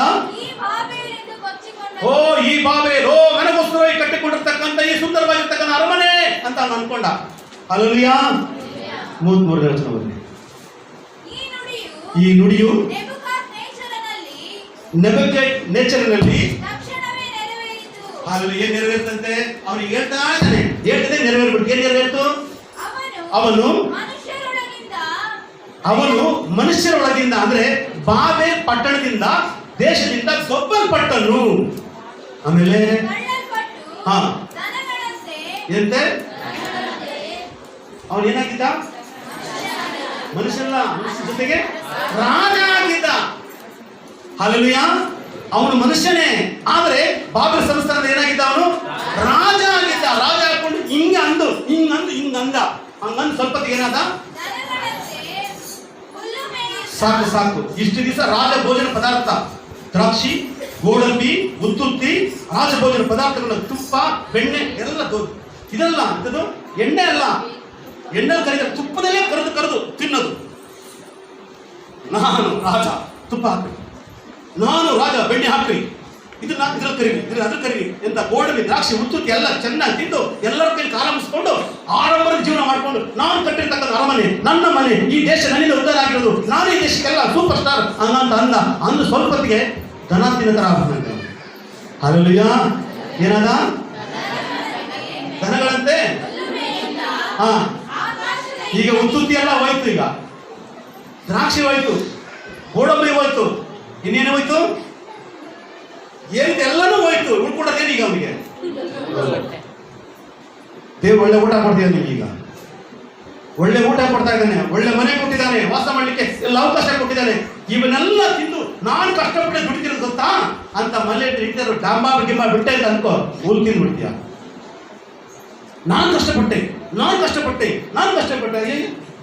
ಈ ಪ್ರಪಂಚ ಯಾರನ್ನ ಕಷ್ಟನೇ ಪಟ್ಟಿರಲ್ವಾ? ಎಲ್ಲ ಈಗ ನೋಡ್ತಾ ಕಾಕೆ ದುಡ್ಡು ಉದಿತ. ಹಲ್ಲೆಲೂಯಾ. ಇವನು ಯಾವಾಗ ದೇವರನ್ನ ಮರೆತು, ದೇವರ ಅನೇಕ ಸಂದರ್ಭದಲ್ಲಿ ಕನಸಿನ ಮೂಲಕ ಮಾತಾಡಿದ್ದಾರೆ, ದಾನಿಯೇಲನ ಮುಖಾಂತರ ಮಾತಾಡಿದ್ದಾರೆ, ವಿವರಣೆ ಕೊಟ್ಟಿದ್ದಾರೆ. ಆದರೂ ಸಹ ಅವೆಲ್ಲವೂ ನಾವು ಮರೆತ, ದೇವರ ಆಲೋಚನೆ ತಿರಸ್ಕರಿಸಿದ, ತನ್ನದೇ ಆದ ತೀರ್ಮಾನವನ್ನು ತಗೊಂಡ. ತನ್ನದೇ ಆದಂತ ತೀರ್ಮಾನ ತಗೊಂಡಿದ್ದರಿಂದ ಉತ್ತುತ್ತಿ, ದ್ರಾಕ್ಷಿ, ಗೋಡಂಬಿ ತಿಂತಾ ಇದ್ದಂತ ಈ ರಾಜ ಈಗ ದೇಶದಿಂದ ದೊಬ್ಬಲ್ಪಟ್ಟು ಹುಲ್ಲು ತಿನ್ನುವ ರೀತಿಯಲ್ಲಿ, ದನಗಳು ಹುಲ್ಲು ತಿನ್ನುವ ರೀತಿಯಲ್ಲಿ ಅವನೇನಂತೇನೀಗ ಎಲ್ಲಿದ್ದಾನೆ? ಹೋಗ್ಲಿ, ಹುಲ್ಲು ತಿನ್ನಕ ಅರಮನೆ ಕಟ್ಟಾಕಿ ಏನೋ ಹುಲ್ಲಾಗ್ತಿದಾರ? ಅದು ಸಹ ಅಲ್ಲ ಅಂತೆ. ಎಲ್ಲಿಗೆ? ಕಾಡಿಗೆ ದೊಬ್ಬಲ್ಪಟ್ಟರು. ಸಿಂಹಾಸನ ಇದ್ದಂತ ವ್ಯಕ್ತಿ, ಅರಮನೆಯಲ್ಲಿ ಇದ್ದಂತ ವ್ಯಕ್ತಿ, ಗೋಡಂಬಿ, ದ್ರಾಕ್ಷಿ, ಉತ್ತುತ್ತಿ ತಿಂದಿದ್ದಂತ ವ್ಯಕ್ತಿ ಈಗ ಏನಾಗ್ತಿದೆ? ಅವನು ಹುಲ್ಲು ತಿನ್ನುವಂತ ವ್ಯಕ್ತಿಯಾಗಿ ಮಾರ್ಪಟ್ಟಿದ್ದಾನೆ. ಕಾರಣ ಅಹಂಕಾರ. ನೋಡ್ರಿ, ಕೆಸರಿನಿಂದ ಮೇಲಕ್ಕೆ ದೇವರು ಎತ್ತಬೇಕು ಅಂತಂದ್ರೆ ದೇವರ ಮಾತಿಗೆ ವಿಧೇಯ ನಡಿಬೇಕು. ದೇವರ ಮಾತಿಗೆ ವಿಧೇಯನಾಗದೆ ಹೋದ್ರೆ ಮೇಲಿಂದ ಕೆಳಗೆ ತೆಗೆದು ತಿಪ್ಪೆಗೆ ಬಿಸಾಕ್ತಕ್ಕಂಥದ್ದು ದೇವರಿಗೆ ಗೊತ್ತಿದೆ. ಹಲ್ಲೆಲೂಯಾ. ದೇವರಿಗೆ ಮೇಲೆ ಗೊತ್ತು, ಮತ್ತೆ ಕೊಚ್ಚಳಿಗೆ ಬಿಸಾಕೋಕ್ಕೂ ಸಹ ನೀವು ನಡೆದುಕೊಳ್ತಕ್ಕಂಥ ವಿಧಾನದಲ್ಲಿ ಡಿಪೆಂಡ್ ಆಗಿದೆ. ಬ್ಲೆಸ್ಸಿಂಗ್, ಶಾಪ ಮತ್ತು ಆಶೀರ್ವಾದ ಇಲ್ಲಿದೆ, ನಿನ್ನ ನಡತೆ ಮೇಲೆ ಡಿಪೆಂಡ್ ಆಗಿದೆ. ಶಾಪ ಬೇಕಾಗಿದೆಯಾ? ಕೊಚ್ಕೊಂಡು ಕುತ್ಕೊಳ್ತಿರು. ಆಶೀರ್ವಾದ ಬೇಕಾ? ತಗ್ಗಿಸಲ್ಪಟ್ಟು ದೇವ್ರ ಮುಂದೆ ನಡೆಸ್ಕೊ, ಆಗ ದೇವರು ನಿಮ್ಮನ್ನು ಆಶೀರ್ವಿಸ್ತಾರೆ. ನನ್ನ ತೀರ್ಮಾನ, ನನ್ನ ಇಷ್ಟ ಅಂತ ಅಂದ್ರೆ ಹುಲ್ ತಿಂತೀಯಾ? ಸರಿ, ಹುಲ್ ತಿಂದ್ರೆ ಬರೋ ಅಷ್ಟಕ್ಕೆ ಇಷ್ಟ ಪರವಾಗಿಲ್ಲ, ಇನ್ನು ಏನೋ ಇದೆ ನೋಡಿ ಮುಂದಕ್ಕೆ. ಅವನ ಕೂದಲು ಎಂತಂತೆ? ಅವನ ಕೂದಲು ಎಂತಂತೆ? ಅವ್ನ ತಲೆ ಬಚ್ಚೆ 3-4 ಜನ ಕೆರೆಯೋದು ಇದ್ದಿರಲ್ಲ. ಕೆರೆದಿ ಎಣ್ಣೆ ಹಾಕಿ ಅವನಿಗೆ ಮಸಾಜ್ ಮಾಡೋರು. ಯಾರು ಕೂದಲ್ನ? ನೆಬೂಕದ್ನೆಚ್ಚರ್ ಅರಸನ ಕೂದಲನ್ನ ಹಿಂಗ್ ಅನ್ಕೊಳ್ಳೋದು ಹಿಂಗೆಲ್ಲ ಮಾಡ್ಕೊಳ್ತಿದ್ದ. ಹಿಂಗ್ ಹೆಂಗಾಗಿದೆ? ಬಾಚನೆ ಹಿಂಗಿಟ್ರೆ ಬರಂಗಿಲ್ಲ ಮುಂದಕ್ಕೆ, ಅಲ್ಲೇ ಸ್ಟಾಪ್. ಕಾರಣ ಏನು? ಹದ್ದುಗಳ ಬೆರಿತರ ಆಗ್ಬಿಟ್ಟಿದೆ. ಈಗ ನೆಬೂಕದ್ನೆಚ್ಚರ್ ಎಲ್ಲಿದ್ದಾನೆ? ಈಗ ಅರಣ್ಯದಲ್ಲಿದ್ದಾನೆ, ಹುಲ್ ತಿಂದಾಗನೆ. ತಲೆ ಬಚ್ಚಕ್ಕೆ ಹೋದ್ರೆ ಅವನ ತಲೆ ಹೇಗಾಗಿದಂತೆ? ಕೂದಲನ್ನ ಹದ್ದುಗಳ ಗರಿಯಂತೆ ಆಗೋಗಿದೆ. ಅಷ್ಟಕ್ಕೆ ಬಿಟ್ಟರೆ ಪರವಾಗಿಲ್ಲ, ಇನ್ನೂ ಮುಂದಕ್ಕಿದೆ. ಅವನ ಉಗುರು, ಹಕ್ಕಿಗಳ ಉಗುರು ಹೇಗಿರುತ್ತೆ? ಈಗ ಹಚ್ಕೊಳ್ತಾರೆ ಹಿಂಗೆ, ಹೀಗೆ ಇಲ್ಗೊಂದು ಕಲರ್, ಕಾಲುಗಳ ಒಂದು ಕಲರ್, ಇಲ್ಗೊಂದು ಕಲರ್ ಹಚ್ಕೊಳ್ರಿ. ತಪ್ಪಿಲ್ಲ, ಒಂದು ದಿನ ಬರುತ್ತೆ. ದೇವರ ಮಾತನ್ನು ಮೀರಿ ನಡೆಯೋದಾದ್ರೆ ಈ ಉಗುರೆಲ್ಲ ಹೋಗಿ ಅಕ್ಕಿ ಉಗುರಾಗುತ್ತೆ. ಹಲ್ಲೆಲೂಯಾ. ಎಂತ ಉಗುರಾಗುತ್ತೆ? ಇವತ್ತೆಲ್ಲ ಮನೆಗೆ ಹೋಗಿ ಅಕ್ಕಿನ ಹೋಗಿ ನೋಡ್ರಿ, ಹೇಗಿದೆ ಉಗುರು ಅಂತ ಗೊತ್ತಾಗ್ತದೆ ನಿಮಗೆ. ಹಲ್ಲೆಲೂಯಾ. ಅರಮನೆಯಲ್ಲಿ ಇದ್ದಂತ ಅರಸನಾಗಿರ್ತಕ್ಕಂಥ ನೆಬೂಕದ್ನೆಚ್ಚರ್ ದೇವರ ಅವನಿಗೆ ಎಚ್ಚರಿಸಿದ್ರು ಸಹ ದೇವರ ಎಚ್ಚರಿಕೆ ತಿರಸ್ಕಾರ ಮಾಡಿದ್ದರಿಂದ ಅಲ್ಲಿದ್ದಂತ ಅವನ ತೆಗೆದು ಅಲ್ಲಿಗೆ ಬಿಸಾಕಿದ್ರು. ಕಾರಣ ಒಂದೇ, ಅವನಿಗಿದ್ದಂತ ಅವನಿಗಿರ್ತಕ್ಕಂಥ ಅಹಂಕಾರ, ನಾನು ಎಂಬತಕ್ಕಂಥದ್ದು ಅವನಲ್ಲಿ ಪ್ರವೇಶವಾಗಿದ್ದರಿಂದ ಅಲ್ಲಿದ್ದವನು ತಂದು ಇಲ್ಲ ಹಾಕಿದ್ರು. ಆದ್ರೆ ಯೆಹೋಶುವ, ದಾನಿಯೇಲ, ಹಲ್ಲೆಲೂಯಾ, ಯೋಬ ಇವರೆಲ್ಲರೂ ಸಹ ಇಲ್ಲಿದ್ರು ಸಹ ದೇವರ ವಿಧೇಯರಾಗಿ ನಡೆದಿದ್ದರಿಂದ ಅಲ್ಲಿಂದ ಅವನ ಎತ್ತಿ ಮತ್ತೆ ಮೇಲಕ್ಕೆ ಇಟ್ಟರೆ. ಈಗ ಮೇಲಕ್ಕೆ ಹೋಗ್ಬೇಕಾ ಕೆಳಗೆ ಹೋಗ್ಬೇಕಾ ನೀವೇ ತೀರ್ಮಾನ ಮಾಡ್ಕೊಳ್ಳಿ. ತೀರ್ಮಾನ ನಿಮ್ಮ ಕೈಯಲ್ಲಿ. ಹಲ್ಲೆಲೂಯಾ. ಇನ್ನೊಂದು ವಾಕ್ಯ ನೋಡ್ಕೊಳ್ಳೋಣ. ಆದಿಕಾಂಡ ಪುಸ್ತಕ 41ನೇ ಅಧ್ಯಾಯ 12ನೇ ವಚನ. ಅಲ್ಲಿ ನಮ್ಮ ಸಂಗಡ ಇಬ್ರಿಯನಾದ ಒಬ್ಬ ಪ್ರಾಯಸ್ಥನಿದ್ದನು, ಅವನು ದಳವಾಯಿಯ ದಾಸನು. ಅವನು ದಳವಾಯಿಯ ದಾಸನು. ಯೋಸೇಫನಿಗೆ ಹೆಂಗ್ ಪರಿಚಯ ಮಾಡ್ತಾರೆ ನೋಡ್ರಿ, ಈಗ ಏನ್ ಪರಿಚಯ ಮಾಡ್ತಾರೆ? ದಳವಾಯಿಯ ದಾಸ ಅಂತ ಪರಿಚಯ ಮಾಡ್ತಾರೆ. ಏನಂತೆ? ಒಬ್ಬ ಅವನೊಬ್ಬ ಬಂದ, ಅವನು ಎಲ್ಲಿ ಕೈಗೆ ನೀರು ಹಾಕೊಂಡು ಒಬ್ಬ ಪರಿಚಯ ಮಾಡ್ದ ಯಾರಿಗೆ? ಇಲಿಷನಿಗೆ. ಇವನು ಯೋಸೇಫನಿಗೆ ಪರಿಚಯ ಮಾಡ್ತಾನೆ, ಅವನು ದಳವಾಯಿಯ ದಾಸ ಅಂತೆ. ಹಲ್ಲೆಲೂಯಾ. ನನ್ನ ಪ್ರೀತಿಯುಳ್ಳ ದೇವರ ಮಕ್ಕಳೇ, ಯಾರೇ ನಿಮಗೆ ಏನೇ ಪರಿಚಯ ಮಾಡಲಿ, ನಿಮ್ಮನ್ನು ಪರಿಚಯ ಮಾಡುವವನು ಬಂದಿದ್ದಾನೆ. ಆತನ ಪರಿಚಯ ವಿಶೇಷವಾಗಿರ್ತಕ್ಕಂಥ ಪರಿಚಯವಾಗಿದೆ. ನಾವು ವಾಕ್ಯದಲ್ಲಿ ನೋಡಿದ್ವಿ, ಯೋಬನಿಗೆ ಪರಿಚಯ ಮಾಡಿಕೊಟ್ರು. ಹಲ್ಲೆಲೂಯಾ. ದಾನಿಯೇಲನಿಗೆ ಪರಿಚಯ ಆಯಿತು, ಶದ್ರಕ್ ಮೇಷಕ್ ಅಬೇದ್ನೆಗೋಗೆ ಪರಿಚಯ ಆಯಿತು ಅಂತ ಗುಲಾಮರೆಂಬುದಾಗಿ. ನೆಬೂಕದ್ನೆಚ್ಚರ್ ಅರಸನಿಗೆ ರಾಜ ಅಂತ ಪರಿಚಯ ಆಯಿತು. ಅವನೇನಾದ? ಹುಲ್ಲು ತಿಂತಕ್ಕಂಥ ಪ್ರಾಣಿಯಾಗಿ ಮಾರ್ಪಟ್ಟ. ಹಕ್ಕಿಗಳಂತೆ ಊರುಗಳು ಬಂತು, ಗುಲಾಮರಾಗಿದ್ರು, ಅವರ ದೇವರು ಬೇರೆಗೆ ತಂದು ಅಧಿಪತಿಗಳಾಗಿ ಮಾರ್ಪಟ್ಟರು. ಅದೇ ಪ್ರಕಾರವಾಗಿ ಯೋಸೇಫನು ಇವನು ಯಾರು ಎಂಬುದಾಗಿ ನೋಡುವಾಗ, ಅಣ್ಣಂದಿರಿಂದ ತಿರಸ್ಕರಿಸಲ್ಪಟ್ಟಂತ ವ್ಯಕ್ತಿ, ಹಣಕ್ಕಾಗಿ ಮಾರಲ್ಪಟ್ಟಂತ ವ್ಯಕ್ತಿ, ದೇವರಿಗೆ ಒಂದು ದರ್ಶನವನ್ನು ಕೊಟ್ಟರು. ಆ ದರ್ಶನವನ್ನು ತಂದೆ ತಾಯಿ ಹತ್ರ ಹಂಚ್ಕೊಂಡ, ಅಣ್ಣಂದಿರಿಂದ ಹಂಚಿಕೊಂಡ ಸಂದರ್ಭದಲ್ಲಿ ಅವನು ತಿರಸ್ಕಾರಕ್ಕೆ ಒಳಗಾದ. ಆದರೂ ಸಹ ಯೋಸೇಫನು ದೇವರಿಗೆ ವಿರುದ್ಧವಾಗಿ ಅವನು ನಡ್ಕೊಳ್ಳಲಿಲ್ಲ. ನನ್ನ ಬೇಗ ಸಿಕ್ಬಿಳಿ ಅವನಿಗೆ ಅವನು ಆತರ ಪಡಲಿಲ್ಲ. ಆ ಸಮಯ ಬರುವ ತನಕ ಎಲ್ಲ ಸಮಸ್ಯೆಗಳನ್ನ, ಎಲ್ಲ ಕಷ್ಟಗಳನ್ನ ಅವನು ಸಹಿಸಿಕೊಂಡು ಪ್ರಯಾಣವನ್ನು ಅವನು ಮಾಡ್ದ ಎಂಬುದಾಗಿ ನಾವು ನೋಡ್ತೇವೆ. ಅಣ್ಣಂದಿರು ಅವನು ಏನು ಮಾಡಿದ್ರು? ಗುಂಡಿಗೆ ಸಾಕ್ಬಿಟ್ರು, ಸಾಯಿಸಬೇಕು ಅವ್ರು ತೀರ್ಮಾನ ಮಾಡಿದ್ರು. ಕೊನೆಗೆ ಮೇಲೆ ಕೆತ್ತಿದ್ರು. ಐಗುಪ್ತ ದೇಶಕ್ಕೆ ಅವನ ದುಡ್ಡಿಗೆ ಹಣಕ್ಕೋಸ್ಕರ ಅವರಿಗೆ ಮಾರಾಟ ಮಾಡಿಬಿಟ್ರು. ಅವನು ಗುಲಾಮನಾಗಿ ಐಗುಪ್ತ ದೇಶಕ್ಕೆ ಹೋದ. ಕೊನೆಗೆ ಸೆರೆಮನೆಗೆ ಹೋದ. ಸೆರೆಮನೆಯಲ್ಲಿ ಇರ್ತಕ್ಕಂಥ ಕೆಲವು ವಿಷಯ ನಡೀತು. ಅದರ ಮೂಲಕ ಒಂದು ಸ್ವಲ್ಪ ಪಬ್ಲಿಸಿಟಿ ಆದ. ಈಗ ಆ ಸೆರೆಮನೆಯಲ್ಲಿ ಇದ್ದಂಥ ಇಬ್ಬರು ವ್ಯಕ್ತಿಗಳಲ್ಲಿ ಒಬ್ಬ ರಾಜರಿಗೆ ಹೇಳ್ತಾನೆ, ಸ್ವಾಮಿ, ನಿನ್ನ ಕನಸಿನ ಅರ್ಥ ಹೇಳಲಿಕ್ಕೆ ಒಬ್ಬ ವ್ಯಕ್ತಿ ಇದ್ದಾನೆ. ಅವನು ಯಾರಂದ್ರೆ ದಳವಾಯಿಯ ದಾಸ, ದೇವರ ಮಗ ಅಂತ ಅವ್ನು ಹೇಳ್ತಾ ಇಲ್ಲ. ಅವನಿಗೆ ಏನ್ ಪರಿಚಯ ಮಾಡಿಕೊಡ್ತೇನೆ? ದಳವಾಯಿಯ ದಾಸ. ಹಲ್ಲೆಲೂಯಾ. ವಾಕ್ಯದಲ್ಲಿ ಬರೆಯಲ್ಪಟ್ಟಿದೆ. ಅವನು ಕರೀತಾರೆ. 44 ಏನ್ ಮಾಡ್ತಾನೆ? ಹಲ್ಲೆಲೂಯಾ. ಅವನು ಸೆರೆಮನೆಗೆ ಹಾಕಿಸ್ತಾನೆ. ಫರೋನ್ ಏನ್ ಮಾಡ್ತಾನೆ? ಸೆರೆಮನೆಗೆ ಅವ್ರು ಕರ್ಕೊಂಬಂದು ಏನ್ ಮಾಡ್ತಾನೆ? ನಿನ್ನ ದಾಸ ಅಂತ ಪರಿಚಯ ಮಾಡಿಕೊಟ್ರು. ಈಗ ನನಗೆ ನೋಡಿದಾಗ ಏನೋ ಅಂತ ಅನ್ಸುತ್ತೆ, ನನಗೆ ಈ ರೀತಿ ಒಂದು ಕನಸು ಬಿತ್ತು, ಇದರ ಅರ್ಥ ನನಗೆ ಹೇಳು ಎಂಬುದಾಗಿ ಹೇಳುವಾಗ, ಆ ದೇಶದಲ್ಲಿ ಯಾರಿಂದಲೂ ಹೇಳಲಿಕ್ಕೆ ಸಾಧ್ಯವಾಗದಿರ್ತಕ್ಕಂಥ ಆ ಒಗಟು, ಆ ಕನಸಿನ ಅರ್ಥವನ್ನ ಯೋಸೇಫನು ಬಿಡಿಸಿ ಹೇಳಿದ. ಹಲ್ಲೆಲೂಯಾ. ಆಗ ವಾಕ್ಯದಲ್ಲಿ ಬರೆಯಲ್ಪಟ್ಟಿದೆ,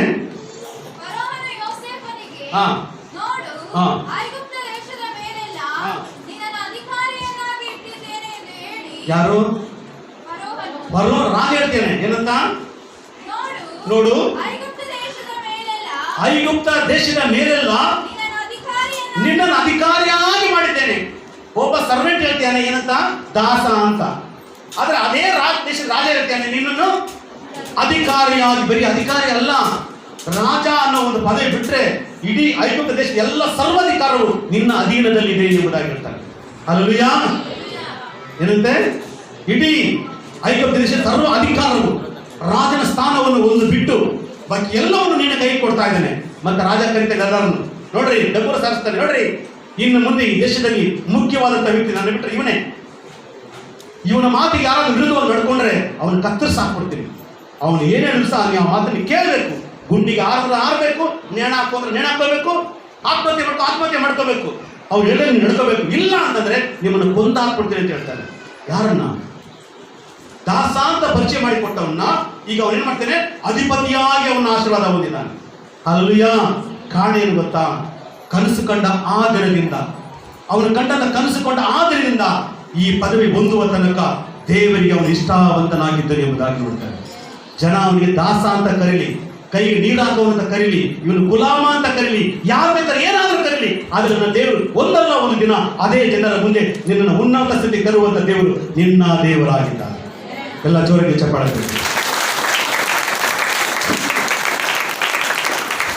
ಅದಕ್ಕೆ ನೀನು ಮಾಡಬೇಕಾದ ಕೆಲಸ ಏನು? ಇವರೆಲ್ಲ ಏನ್ ಮಾಡಿದ್ರು ಗೊತ್ತಾ? ಇವರೆಲ್ಲ ಏನ್ ಮಾಡಿದ್ರು? ತಗ್ಗಿಸಲ್ಪಟ್ಟರೆ ಎಂಬುದಾಗಿ ಮಾಡ್ತಾರೆ. ಇರುವುದನ್ನ ಎಲ್ಲವನ್ನು ಬಿಟ್ಟು ದೇವರಿಂದ ಓಡಿ ಬಂದರು. ಇಲಿಷಾ ತನಗಿದ್ದಂತ ಆಸ್ತಿಯನ್ನು ಎಲ್ಲವನ್ನು ಬಿಟ್ಟು ಕರೆದಂತ ದೇವರ ಸೇವಕರ ಹಿಂದೆ ಓಡಿ ಬಂದು ಎಲ್ಲಿಗೆ ಅಂತ ಕೇಳಿಲ್ಲ, ಮುಂದೆ ನಾನು ಏನಾಗಬೇಕು ಅಂತ ಕೇಳಿಲ್ಲ, ಏನು ಪ್ರಶ್ನೆ ಮಾಡಿಲ್ಲ, ಬಾಳ್ಕೊಂಡ ಹೋದ. ಅದೇ ನಂಬಿಕೆ. ಐಶ್ವರ್ಯವಂತನಾಗಿದ್ದವನು ಸೇವಕರಾದಂಥ ಏಲಿಯನಿಗೆ ಕೈಗೆ ನೀರು ಹಾಕತಕ್ಕಂಥ ಸಾಧಾರಣ ವ್ಯಕ್ತಿಯಾಗಿ ತನ್ನನ್ನು ತಗ್ಗಿಸಿಕೊಂಡರು ಎಂಬುದಾಗಿ ನೋಡ್ತಾರೆ. ಹಲ್ಲೆಲೂಯಾ. ಅವನು ತಗ್ಗಿಸಿಕೊಂಡಿದ್ದರಿಂದ ಗುರುಗಳಿಗಿಂತ 2 ಆಶೀರ್ವಾದವನ್ನು ಪಡೆದುಕೊಂಡು ದೊಡ್ಡ ಪ್ರವಾದಿಯಾದನು ಎಂಬುದಾಗಿ ವಾಕ್ಯದಲ್ಲಿ ಬರೆಯಲ್ಪಟ್ಟಿದೆ. ಹಲ್ಲೆಲೂಯಾ. ಶದ್ರಾಕ್ ಮೇಷಕ್ ಅಬೇದ್ನೆಗೋ ವೈರಾಗ್ಯ ಅವರಲ್ಲಿತ್ತು. ಏನು ವೈರಾಗ್ಯ ಇತ್ತು? ಯಾವ ದೇಶಕ್ಕೆ ಹೋಗಿರ್ಲಿ, ನಾವು ಎಂತ ಸ್ಥಿತಿಗೆ ನಾವು ಹೋಗಿರ್ಲಿ, ದೇವರು ಕೊಟ್ಟದ ಆಜ್ಞೆಯನ್ನು ನಾವು ಮೀರಬಾರದು ಎಂಬುದಾಗಿ ಹೇಳಿ ರಾಜನ ಆಜ್ಞೆಯನ್ನ ಉಲ್ಲಂಘನೆಯನ್ನು ಮಾಡಿ ಒಂದು ಸವಾಲು ಹಾಕಲು, ಇದನ್ನು ತಿನ್ನೋದಕ್ಕಿಂತ ಇದನ್ನು ತಿಂದೆ ಇದಕ್ಕಿಂತ ನಾವು ಚೆನ್ನಾಗಿ ಕಾಣ್ತೀವಿ ಎಂಬುದಾಗಿ ನಂಬಿಕೆ ನಾವು ಸವಾಲು ಹಾಕಲು. ವೈರಾಗ್ಯವಾದ ಜೀವಿತ. ಇವತ್ತು ಆ ಒಂದು ವೈರಾಗ್ಯವಾದ ಜೀವಿತ, ಒಂದು ಬಲವಾದಂತ ನಂಬಿಕೆ ನಮ್ಮಲ್ಲಿ ಇರುವುದಾದರೆ ಆ ದೇಶದ ಗುಲಾಮರಾಗಿದ್ರು ಸಹ ಒಂದು ದಿನ ಬರುತ್ತೆ, ನನ್ನ ದೇವರು ಶದ್ರಾಕ್ ಮೇಷಕ್ ಅಬೇದ್ನೆಗೋ ದಾನಿಯೇಲನಂತೆ ಉನ್ನತ ಸ್ಥಿತಿಗೆ ತರುವಂತ ದೇವರು ನಿನ್ನ ದೇವರಾಗಿದ್ದಾರೆ. ಹಲ್ಲೆಲೂಯಾ. ಯೋಸೇಫನು ಅಣ್ಣನಿಂದ ತಿರಸ್ಕರಿಸಲ್ಪಟ್ಟ, ಗುಂಡಿಗೆ ಬಿಸಾಕಲ್ಪಟ್ಟ, ಹಣಕ್ಕಾಗಿ ಮಾರಲ್ಪಟ್ಟ, ಸೆರೆಮನೆಗೆ ಒಯ್ಯಲ್ಪಟ್ಟ, ಸೆರೆಮನೆಯಿಂದ ಹೊರಗೆ ಬಂದ, ಫರೋಹನ ಮನೆಗೆ ಒಬ್ಬ ಸೇವಕನಾಗಿ ದಾಸನಾಗಿ ಹೋದ. ಆದರೆ ದೇವರು ಅದೇ ಜಾಗದಲ್ಲಿ ಅವನನ್ನ ದೊಡ್ಡ ಉನ್ನತವಾದ ಪದವಿಯನ್ನು ಕೊಟ್ಟು ಆಶೀರ್ವಾದ ಮಾಡಿ ಇಡೀ ಪ್ರಪಂಚವೇ ಹೊಗಳುವ ರೀತಿಯಲ್ಲಿ ಅವನ ಮೂಲಕವಾಗಿ ದೊಡ್ಡ ಬದಲಾವಣೆಯನ್ನ ಐಗುಪ್ತ ದೇಶಕ್ಕೆ ತಂದನು ಎಂಬುದಾಗಿ ನೋಡುತ್ತೇವೆ. 7 ವರ್ಷದ ಬರಗಾಲದಲ್ಲಿ ಇಡೀ ದೇಶ ಪ್ರಪಂಚವೇ ಆ ದೇಶ ತಿರುಗಿ ನೋಡುವಷ್ಟರ ಮಟ್ಟಿಗೆ ದೊಡ್ಡ ಕಾರ್ಯವನ್ನು ಮಾಡಿದ. ಗುಲಾಮನಾಗಿ, ಮಾರಲ್ಪಟ್ಟವನಾಗಿ, ತಿರಸ್ಕರಿಸಲ್ಪಟ್ಟವನಾಗಿ, ಅಪರಾಧ ಹೊತ್ತುಕೊಂಡವನಾಗಿ, ಸೆರೆಮನೆಗೆ ಹೋಗಲ್ಪಟ್ಟವನಾಗಿ, ಮತ್ತೆ ಅಲ್ಲಿ ಬಿಡುಗಡೆ ಹೊಂದಿ ಒಬ್ಬ ದಾಸನಾಗಿ ಆ ರಾಜನಿಗೆ ಪರಿಚಯವಾಗುವಂತ ವ್ಯಕ್ತಿ ಮುಂದಿನ ದಿನದಲ್ಲಿ ಇಡೀ ದೇಶದ ಚುಕ್ಕಾಣಿಯನ್ನೇ ತನ್ನ ಕೈಗೆ ತೆಗೆದುಕೊಳ್ಳುವಷ್ಟರ ಮಟ್ಟಿಗೆ ದೇವರು ಅವನನ್ನ ಆಶೀರ್ವಾದ ಮಾಡಿದರೆ ಎಂಬುದಾಗಿ ನೋಡ್ತಾರೆ. ಕಾರಣ ತಗ್ಗಿಸಲ್ಪಟ್ಟ ಸ್ವಭಾವ. ಅದರ ನೆಬೂಕದ್ನೆಚ್ಚರ್ ಅನೇಕ ಸಂದರ್ಭದಲ್ಲಿ ದೇವರು ಅವನಿಗೆ ಎಚ್ಚರಿಕೆ ಕೊಟ್ಟರು, ಹಿಂಗಲ್ಲಾಗುತ್ತೆ ಅಂತ. ಮುಂದಕ್ಕೆ ನೀನು ಮಾಡಿದ್ರೆ ಹಿಂಗೆ ಹಾಕಿ ಅಂತ ಸಹ ಹೇಳಿದ್ರು. ಅದನ್ನು ಅವನು ಕೇಳಿದ ಅಷ್ಟೇನೆ, ಅವನು ನಡ್ಕೊಳ್ಳಿಲ್ಲ, ಕೊಚ್ಕೊಂಡ, ಹೊಗಳ್ಕೊಂಡ, ನನ್ನಿಂದಲೇ ಎಲ್ಲ ಅಂತ ಅಂದ. ಒಂದು ದಿನ ಬಂತು, ದೇವರು ಸಂಧಿಸುವ ದಿನ. ಅವನು ಹೇಳಿ ಮುಗಿಸುವುದರೊಳಗಾಗಿ ಮುಗಿಸ್ತಾ ಇದ್ದಂಗೆ ಅವನು ಏನೆಲ್ಲ ಆಗ್ತೀನಿ ಎಂಬುದಾಗಿ ದೇವರು ಹೇಳಿದ್ರು ಅದೆಲ್ಲವೂ ಆದ. ಪ್ರಾಣಿಯಂತೆ ಆದ. ಅವನು ಊರೆಲ್ಲ ಬೆಳಿಗ್ಗೆ ಸ್ಟಾರ್ಟ್ ಮಾಡ್ತು, ಪ್ರಾಣಿಗಳ ರೀತಿಯಲ್ಲಿ, ಹಸುಗಳಂತೆ ಹುಲ್ಲು ತಿನ್ನುವ ರೀತಿಯಲ್ಲಿ ಆದ. ಕೊನೆಗೆ ವಾಕ್ಯದಲ್ಲಿ ಬರೆಯಲ್ಪಟ್ಟಿದೆ, ಅದಾದ ಕೆಲವು ದಿನಗಳಾದ ಮೇಲೆ ಅವನು ಪಶ್ಚಾತ್ತಾಪ ಪಟ್ಟು ದೇವರ ಮುಂದೆ ಒಡಂಬಡಿಕೆ ಮಾಡಿಕೊಂಡ. ದೇವರೇ, ನನ್ನ ತಪ್ಪನ್ನು ಕ್ಷಮಿಸಿಬಿಡು ದೇವರೇ, ನನ್ನಲ್ಲಿ ನಾನಿರ್ತಕ್ಕಂಥ ಅಹಂಕಾರ ಪ್ರವೇಶವಾಗಿ ನೀನು ಎಚ್ಚರಿಕೆ ಕೊಟ್ಟಿದ್ರು ಸಹ ನಾನು ಮರೆತು ನಡೆದದ್ದರಿಂದ ದೇವರೇ, ನನಗೆ ಇಂಥ ಒಂದು ಶಿಕ್ಷೆ ಆಗಿದೆ. ರಾಜನಾಗಿದ್ದಂತ ನನ್ನನ್ನು ಈ ಕಾಡಿನಲ್ಲಿ ಬಂದು ಪ್ರಾಣಿಗಳ ಮಧ್ಯದಲ್ಲಿ ನಾನು ಜೀವನ ಮಾಡ್ತಕ್ಕಂಥ ಒಂದು ಸಂದರ್ಭ ಬದಿಗೆ ಬಂತು. ಕಾರಣ ನೀನು ವಿರುದ್ಧವಾಗಿ ಮಾತನಾಡಿದ್ದರಿಂದ, ನಿನ್ನ ಎಚ್ಚರಿಕೆಯ ಮಾತನ್ನ ನಾನು ಕೈಗೊಂಡು ನಡೆಯದೇ ಇದ್ದುದರಿಂದ ಇಂಥ ಒಂದು ಸಮಸ್ಯೆ ನನಗೆ ಬಂತು ಎಂಬುದಾಗಿ ಅವನು ಪಶ್ಚಾತ್ತಾಪ ಪಟ್ಟನು ಎಂಬುದಾಗಿ ವಾಕ್ಯದಲ್ಲಿ ಬರೆಯಲ್ಪಟ್ಟಿದೆ. ಅವನು ಯಾವಾಗ ಪಶ್ಚಾತ್ತಾಪ ಪಟ್ಟನು, ದೇವರು ಅವನನ್ನು ಆಶೀರ್ವಿಸಿ ಮತ್ತೆ ದೇವರು ಅವನಿಗೆ ಆ ಬಾಬೆಲ್ ಸಂಸ್ಥಾನವನ್ನ ಅಧಿಕಾರಿಯಾಗಿ ದೇವರು ನೇಮಿಸಿದರು. ನನ್ನ ಪ್ರೀತಿಯುಳ್ಳ ದೇವರ ಮಕ್ಕಳೇ, ನಿಮ್ಮ ಪರಿಸ್ಥಿತಿ ಯಾವ ರೀತಿಯಾಗಿದೆ? ಮೇಲಿಂದ ಕೆಳಗೆ ಬಂದಿದ್ದೀರಾ? ಅದು ಕೆಳಗಿನ ಮೇಲೆ ಹೋಗಿದ್ದೀರಾ? ಇಲ್ಲಿ ಕೆಳಗಿನ ಅದು ಕೆಳಗಡೆ ಇದ್ದೀರಾ? ಒಂದ್ಸಲ ಮೇಲಿದ್ರೆ ಅಹಂಕಾರ ಪಡಬೇಡ್ರಿ, ಅದೆಲ್ಲ ದೇವ್ರು ಕೊಟ್ಟಿದೆ. ನಿನಗೆ ಏನೇ ಇವತ್ತು ಇದೆ ಅನ್ನೋದಾದ್ರೆ ಅದು ದೇವರು ಕೊಟ್ಟಿದ್ದು. ಒಂದು ಸಲ ನೀನು ಕೊಚ್ಚಲಿದೆಯಾ? ಚಿಂತೆ ಮಾಡಬೇಡ, ಅಲ್ಲಿ ನಂಬಿಗಸ್ತನಾಗಿ ತಕ್ಕ ಕಾಲಕ್ಕೆ ನನ್ನ ದೇವರನ್ನ ಮೇಲಕ್ಕೆ ತರಲಿಕ್ಕೆ ಆತನ ಶಕ್ತನಾಗಿದ್ದಾನೆ. ಯಾಕಂದ್ರೆ ದೇವರು ಆತನ ಸಮಯಕ್ಕಾಗಿ ಆತನ ಕಾಯುವಂತಹ ದೇವರಾಗಿದ್ದಾನೆ. ನೀನು ಕೇಳಿದ ತಕ್ಷಣ ಕೊಡಬೇಕೆಂಬುದಾಗಿ ಅಲ್ಲ, ದೇವರ ಸಮಯ ಅಲ್ಲಿ ತನಕ ಅನೇಕ ಶೋಧನೆಗಳನ್ನ, ಅನೇಕ ಕಷ್ಟಗಳನ್ನ, ಅನೇಕ ಸಮಸ್ಯೆಗಳನ್ನ, ಅವಮಾನಗಳನ್ನ, ನಿಂದನೆಗಳನ್ನ ಎಲ್ಲವೂ ನಾವು ಎದುರಿಸಬೇಕಾಗಿದೆ, ಸಂಧಿಸಬೇಕಾಗಿದೆ, ಗೆಲ್ಲಬೇಕಾಗಿದೆ. ಆಗ ಮಾತ್ರ ತಕ್ಕ ಕಾಲಕ್ಕೆ ಆತ ಮಾಡುವಂತ ಕೆಲಸ ಉತ್ತಮವಾದ ಕೆಲಸವಾಗಿದೆ. ಆದರೆ ನೀನು ಆರಿಸಿಕೊಳ್ಳುವಂತ ಕೆಲಸ ನಿನಗೆ ಶಾಪವಾಗಿ ಮಾರ್ಪಡಲಿಕ್ಕೆ ಸಾಧ್ಯ ಉಂಟು. ನಿನ್ನ ತೀರ್ಮಾನಗಳು ಶಾಪಕ್ಕೆ ಸಂಬಂಧಪಟ್ಟಂತ ತೀರ್ಮಾನ ಆಗ್ಲಿಕ್ಕೆ ಸಾಧ್ಯ ಉಂಟು. ಆಗ ಚೆನ್ನಾಗೇ ಕಾಣುತ್ತೆ, ಚೆನ್ನಾಗಿ ಕಾಣಿಸುತ್ತೆ, ಚೆನ್ನಾಗಿ ತಿಳ್ಕೊಳ್ತೀಯಾ, ಚೆನ್ನಾಗಿ ಇರ್ತೀಯಂಬುದಾಗಿ ನೀವು ಭಾವಿಸ್ತಾ ಇದೆಯಾ. ಆದ್ರೆ ಒಂದು ಮಾತ್ರ, ಶಾಪ ಬೆನ್ನ ಹಿಂದೆ ಇದೆ ಎಂಬುದನ್ನು ಮರೆಯಬೇಡ. ನೆಬೂಕದ್ನೆಚ್ಚರ್ ಅದನ್ನೇ ಹೇಳಿತು, ದೇವರವನಿಗೆ ಎದುರಿಸಿದ್ರು ಸಹ ದೇವರ ಮಾತನ್ನು ತಿರಸ್ಕರಿಸಿದ, ದೇವರ ದಾಸರು ಹೇಳಿದ ಮಾತು ತಿರಸ್ಕರಿಸಿದ. ಆದ್ರಿಂದಲೇ ಅವನು ಹುಲ್ಲು ತಿನ್ನತಕ್ಕಂಥ ಪ್ರಾಣಿ ಆದ ಎಂಬುದಾಗಿ ನೋಡ್ತಾರೆ. ನನ್ನ ಪ್ರೀತಿಯುಳ್ಳ ದೇವರ ಮಕ್ಕಳೇ, ಇವತ್ತು ದೇವರು ನಿಮಗಾಗಿ ಮಾತನಾಡಿದ್ದಾನೆ, ನಿಮಗೋಸ್ಕರವಾಗಿ ಮಾತನಾಡ್ತಾ ಇದ್ದಾರೆ, ನಿಮ್ಮೊಬ್ಬೊಬ್ಬರಿಗೋಸ್ಕರವಾಗಿ ಮಾತನಾಡ್ತಿದ್ದಾರೆ. ನೀವು ಯಾವ ಸ್ಥಿತಿಯಲ್ಲಿ ನನಗೆ ಗೊತ್ತಿಲ್ಲ, ಆದರೆ ಒಂದು ಮಾತ್ರ, ನಿನ್ನ ದೇವರು ನಿನ್ನನ್ನ ಕೊಚ್ಚೆಯಲ್ಲಿರುವ ದೃಷ್ಟಿಯಿಂದ ನೋಡಿ ಸಂತೋಷ ಪಡುವ ದೇವರು ನಿನ್ನ ದೇವರಲ್ಲ. ನಿನ್ನ ಕೊಚ್ಚೆಯಿಂದ ಮೇಲಕ್ಕೆ ಎತ್ತಿ ಬಂಡೆ ಮೇಲೆ ನಿಲ್ಲಿಸಿ ನೀನು ಹೆಜ್ಜೆ ಸ್ಥಿರವಾಗಿರುವಂತೆ ಮಾಡುವಂತ ದೇವರೇ ನಿನ್ನ ದೇವರಾಗಿದ್ದಾನೆ. ಆತನಿಗೆ ನಿನ್ನನ್ನು ಒಪ್ಪಿಸಿಕೊಡು, ತಗ್ಗಿಸಲ್ಪಡು. ಸಭೆಯ ಕೆಲಸವನ್ನ ನನ್ನ ಮನೆಯ ಕೆಲಸಕ್ಕಿಂತಲೂ ಶ್ರೇಷ್ಠವಾದ ಎಂಬುದಾಗಿ ಭಾವಿಸಿ ಸಭೆಯ ಕೆಲಸವನ್ನು ಮಾಡಲಿಕ್ಕೆ ಆಸಕ್ತಿ ವಹಿಸು. ಕಸ ಗುಡಿಸೋದು, ಇವಾಗ ನಾನು ಕಸ ಗುಡಿಸ್ಬೇಕಾ ನಾನು ಅನ್ಕೋಬೇಡ. ನಿನ್ನ ಹೃದಯದೆಲ್ಲ ಕಸ ಇರತಕ್ಕಂಥ ಪಾಪಗಳನ್ನ ಕಸವನ್ನ ತೊಳೆದವನ್ನ ನನ್ನ ದೇವರಾಗಿದ್ದಾನೆ. ನೀರಾಗೆ ಸಭೆ ತೊಳಿತೀಯ ಕಣಿಯ, ನೀ ನೀರಾಗೆ ಸಭೆ ತೊಳಿಬಹುದು, ಪ್ರಕೇಳಿ ಕೂಡ ಕಸ ಗುಡಿಸ್ಬೋದು. ಆದ್ರೆ ನನ್ನ ಯೇಸು ಸ್ವಾಮಿ ತನ್ನ ರಕ್ತವನ್ನೇ ಸುರಿಸಿ ನಿಮ್ಮ ಪಾಪವನ್ನು ತೊಳೆದಿದ್ದಾನೆ. ಇದಕ್ಕಿಂತ ಸೇವೆ ಬೇರೆ ಸೇವೆ ಇಲ್ಲ. ಇದಕ್ಕಿಂತ ಉತ್ತಮವಾದ ಸೇವೆಯನ್ನ ನೀವು ಲೋಕದಲ್ಲಿ ಮಾಡಲಿಕ್ಕೆ ಸಾಧ್ಯನೇ ಇಲ್ಲ. ಕಸ ಗುಡಿಸೋದಕ್ಕೆ ನೀನು ಕೇವಲ ಅಂತ ಅನಿಸ್ಬೋದು, ಆದ್ರೆ ಮಹಿಮಾ ಸ್ವರೂಪನಾಗಿರುವಂತ ಯೇಸು ಸ್ವಾಮಿ ಆ ಪರಲೋಕದ ಮಹಿಮೆಯನ್ನೇ ಬಿಟ್ಟು ತನ್ನ ರಕ್ತವನ್ನು ಸುರಿಸಿ ನಿನ್ನ ಪಾಪವನ್ನು ತೊಳೆದಾನಲ್ಲ, ಅವಮಾನ, ನಿಂದನೆ, ಹಿಂಸೆ ಎಲ್ಲವನ್ನು ಸಹಿಸಿಕೊಂಡು ಗೊಲ್ಗೊಥಾ ಬೆಟ್ಟದಲ್ಲಿ, ಕಲ್ವಾರಿ ಗುರುಜಿಯಲ್ಲಿ, ಆ ಶಿಲುಬೆಯಲ್ಲಿ 3 ಬೆಳೆಗಳ ಮಧ್ಯದಲ್ಲಿ ಆತನು ರಕ್ತವನ್ನು ಸುರಿಸಿದ್ನಲ್ಲ. ಯಾಕೆ ಗೊತ್ತಾ? ನಿನ್ನನ್ನು ತೊಳೆಯಲಿಕ್ಕೋಸ್ಕರವಾಗಿ. ಆತ ನಿನ್ನನ್ನೇ ತೊಳೆದಿದ್ದಾನೆ. ಆಲಯಗಳಿಗೆ ದೊಡ್ಡ ಅವಮಾನಕಾರದ ವಿಷಯ ಅಲ್ಲ. ನಿನ್ನ ಮನೆ ಕೆಲಸಕ್ಕಿಂತ ಹೆಚ್ಚಾಗಿ ಸಭೆ ಕೆಲಸವನ್ನು ಮಾಡಲಿಕ್ಕೆ ಪ್ರಯಾಸ ಪಡು. ನಿನ್ನ ಸ್ವಂತ ಕೆಲಸಕ್ಕಿಂತ ಹೆಚ್ಚಾಗಿ ದೇವರ ಸೇವೆ ಕೆಲಸದಲ್ಲಿ ಹೆಚ್ಚಿನ ಆಸಕ್ತಿ ವಹಿಸು. ನಿನ್ನ ಮುಪ್ಪಿನ ಕಾಲದಲ್ಲಿ ಆತನು ಎಲ್ಲವನ್ನು ಕೊಡುವ ದೇವರಾಗಿದ್ದಾನೆ. ನಾನು ಕಥೆ ಹೇಳ್ತಿಲ್ಲ, ಆ ಕಥೆಯ ಜೊತೆಗೆ ನನ್ನ ಅನುಭವ ಸಹ ನನಗೆ ಹೇಳ್ತಾ ಇದ್ದೀನಿ. ಇವತ್ತು ನನ್ನ ದೇವರನ್ನು ಆಶೀರ್ವಾದ ಮಾಡಿದರೆ ಅದಕ್ಕೆ ಕಾರಣ ಬೇರೆ ಏನೂ ಅಲ್ಲ, ದೇವರ ಸನ್ನಿಧಿಯಲ್ಲಿ ನನ್ನ ಮನೆಗಿಂತ ಹೆಚ್ಚಾಗಿ ದೇವರ ಸನ್ನಿಧಿಯಲ್ಲಿ ಸಾಕಷ್ಟು ಸಮಯ ಕಳೆದಿದೆ. ಇವತ್ತು ದೇವರನ್ನು ಆಶೀರ್ವಾದ ಮಾಡಲಿಕ್ಕೆ ಕರ್ನಾಟಕದ ಮೂಲೆ ಹೆಸರನ್ನ ಪರಿಚಯ ಮಾಡ್ಕೊಳ್ಳಿಕ್ಕೆ ಕಾರಣ ಬೇರೆ ಏನೂ ಅಲ್ಲ. ದೇವರಿಗಾಗಿ ನಾನು ಯವನ ಪ್ರಾಯದಲ್ಲಿ ಸಮಯವನ್ನು ಕಳೆದೆ. ಗಂಟೆ ಮೈಲಿ ಗಟ್ಟಲೆ, ಕಿಲೋಮೀಟರ್ ಗಟ್ಟಲೆ, ಬೆಳಿಗ್ಗೆ 6 ಗಂಟೆಯಿಂದ ಸಾಯಂಕಾಲ 6 ಗಂಟೆ ತನಕ ನಡ್ಕೊಂಡೇ ಪ್ರಯಾಣ ಮಾಡಿದ್ದೀನಿ. 6 ಗಂಟೆ ಕರಪತ್ರ ಮುಗಿದ ಮೇಲೆ ಅಲ್ಲಿಂದ ಬಸ್ ಹತ್ಕೊಂಡು ಬಂದಿದ್ದೀನಿ. ಉದಾಹರಣೆಗೆ ಭದ್ರಾವತಿ ಚಿಕ್ಕಮಗಳೂರು ತನಕ ನಾನು ನಡ್ಕೊಂಡೇ ಹೋಗಿದ್ದೀನಿ. 4 ಜನ ಹುಡುಗರು ನಡ್ಕೊಂಡೇ ಹೋಗಿದ್ದೀನಿ. ಎಲ್ಲ ಟ್ರಾಕ್ಸ್ ಪಡ್ಕೊಂಡು ಕೈಕಾಲು ನೋವು ಬಂದ್ಬಿಡೋದು. ಹೋಗಿ ಸಾಯಂಕಾಲ 6 ಗಂಟೆ ಎಲ್ಲ ಟ್ರಾಕ್ಸ್ ಎಲ್ಲ ಮುಗಿದಾದ್ಮೇಲೆ ಅಲ್ಲಿ ಒಂದು 6 ಹೋಗ್ಬೇಕು ಹಾಲ್ಟ್ ಆಗಿ ಮಾರನೇ ಬೆಳಿಗ್ಗೆ ಬಸ್ ಮೇಲೆ ಹತ್ತಿ ಮನೆಗೆ ಹೋಗ್ತೇವೆ. ಆ ರೀತಿಯೆಲ್ಲ 6 ದಿನಗಳಲ್ಲಿ ನಾವು ಸೇವೆಯನ್ನು ಮಾಡಿದ್ವಿ. ಬೆಳಿಗ್ಗೆ 6 ಗಂಟೆಗೆ 4 ಗಂಟೆಗೆ ಎದ್ದು ಕಂಪ್ನಿನ ಹಚ್ಕೊಂಡು ಡಿಸೆಂಬರ್ 1ನೇ ತಾರೀಕಿಂದ 30ನೇ ತಾರೀಕು 31ನೇ ತಾರೀಕಿನ ತನಕ ಬೆಳಿಗ್ಗೆ 4 ಗಂಟೆಗೆ ಎದ್ದು ಭಯಂಕರವಾದ ಚಳಿ. ಅವಾಗ ಕಂಪ್ನಿನ ಹಚ್ಕೊಂಡು ಬೈಕ್ ಇಟ್ಕೊಂಡು ಬೀದಿ ಪ್ರಸಂಗ ಮಾಡ್ತಾ ಇದ್ವಿ. ಒಂದೊಂದು ಏರಿಯಾ, ಒಂದು ಹುಡ್ಕ ಬಿಲ್ಡಿಂಗ್ ಒಂದಿನ, ಲಕ್ಕೋಳಿ ಹುಡ್ಕ ಬಿಲ್ಡಿಂಗ್ ಒಂದಿನ, ಮಿಲಿಟರಿ ಕ್ಯಾಂಪ್ ಒಂದಿನ, ಪೇಪಟರ್ ಒಂದಿನ, ಮನೆಪಟ್ಟಣ, ಈ ತರ ಇಡೀ ಭದ್ರಾವತಿ ಪೂರ್ತಿ ನಾವು ಬೀದಿ ಪ್ರಸಂಗವನ್ನು ಮಾಡಿ ಒಂದು ತಿಂಗಳು ಒಂದು ಜಾಗ ಸಹ ಬಿಡಲಿಲ್ಲ. ಬೀದಿ ಕೊನೆ ಭಾಗದಲ್ಲಿ ಹೋಗಿ ಮಣಕಾರು ಪ್ರಾರ್ಥನೆ ಮಾಡಿದ್ವಿ. ದೇವರೇ ಎಲ್ಲಾ ಜೀವಿತಗಳ ಎಲ್ಲ ಜನರು ರಕ್ಷಿತ ಪಡಬೇಕೆಂಬುದಾಗಿ ಆ ರೀತಿ ಎಲ್ಲ ಸೇವೆ ಮಾಡಿ ನಾವು ಸೇವಕರಾಗಿರೋದು. Hallelujah, hallelujah. ಇವತ್ತು ದೇವರು ನಮ್ಮನ್ನು ಯಾಕೆ ಆಶೀರ್ವದಿಸ್ತಾ ಇದ್ದಾನೆ ಅಂತಂದ್ರೆ ಅದಕ್ಕೆ ಬೇರೆ ಏನು ಕಾರಣ ಅಲ್ಲ. ನನ್ನ ದೇವರಿಗಾಗಿ ಆ ದಿನವನ್ನ ನಾವು ಮುಡುಪಾಗಿದ್ದರಿಂದ ಇವತ್ತು ನಮ್ಮ ದೇವರು ನಮ್ಮನ್ನ ಉನ್ನತ ಸ್ಥಿತಿಗೆ ನಮ್ಮ ದೇವರು ತರ್ತಾ ಇದ್ದಾರೆ. ಹಲ್ಲೆಲೂಯಾ. ಪ್ರೀತಿಯೊಳ ದೇವರ ಮಕ್ಕಳೇ, ಪ್ರೀತಿಯೊಳ ಯವನಸ್ಥ ಮಕ್ಕಳೇ, ದೇವರಿಗಾಗಿ ಹೆಚ್ಚಿನ ಸಮಯವನ್ನು ಕೊಡ್ರಿ. ದೇವರನ್ನ ದೃಷ್ಟಿಸಿ ನೋಡ್ರಿ, ದೇವರನ್ನ ಆರಿಸಿಕೊಂಡ್ರಿ, ದೇವರು ಏನಂತ ಅದನ್ನು ಕೇಳ್ರಿ, ಅದರ ಪ್ರಕಾರವಾಗಿ ನಡೀರಿ. ತಕ್ಕ ಕಾಲದಲ್ಲಿ ನನ್ನ ದೇವರು ನಿಮ್ಮನ್ನು ಮೇಲಕ್ಕೆ ಎತ್ತುವ ದೇವರಾಗಿದ್ದಾರೆ. ವಾಕ್ಯದಲ್ಲಿ ಬರೆಯಲ್ಪಟ್ಟಿದೆ, ನಿಮ್ಮ ಕೊಚ್ಚೆಯಿಂದ, ಕೊಳಚೆಯಿಂದ, ತಿಪ್ಪೆಯಿಂದ ನಾನು ನಿಮ್ಮನ್ನು ಮೇಲಕ್ಕೆ ಎತ್ತಿ ಬಂಡೆಯ ಮೇಲೆ ನಿಲ್ಲಿಸಿದ್ದೇನೆ ಎಂಬುದಾಗಿ. ಬಂಡೆಗೆ ನಿಲ್ಲಿಸುವ ದೇವರು ನಿನ್ನ ದೇವರಾಗಿದ್ದಾನೆ. ಬಂಡೆಯ ನಿಲ್ಲಿಸುವ ದೇವರು ನಿನ್ನ ದೇವರಾಗಿದ್ದಾನೆ.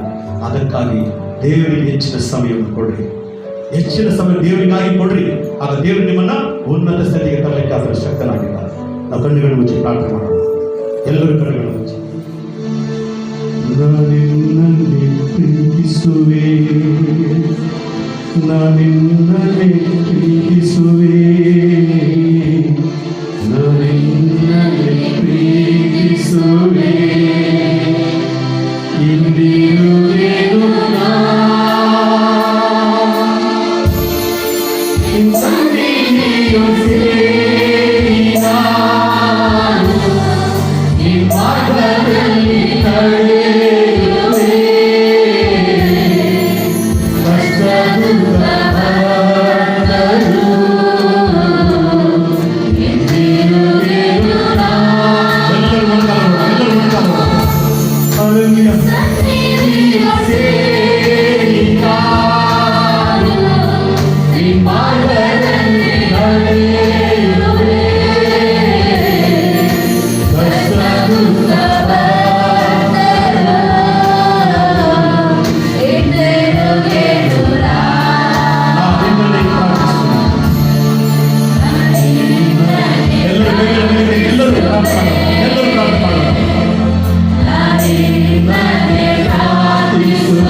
ನಮ್ಮಲ್ಲಿ ಏನಾದರೂ ಒಂದು ಆಶೀರ್ವಾದ ಇರುವುದಾದರೆ ಅದು ನೀನು ಕೊಟ್ಟಂಥ ಆಶೀರ್ವಾದ ದೇವರೇ.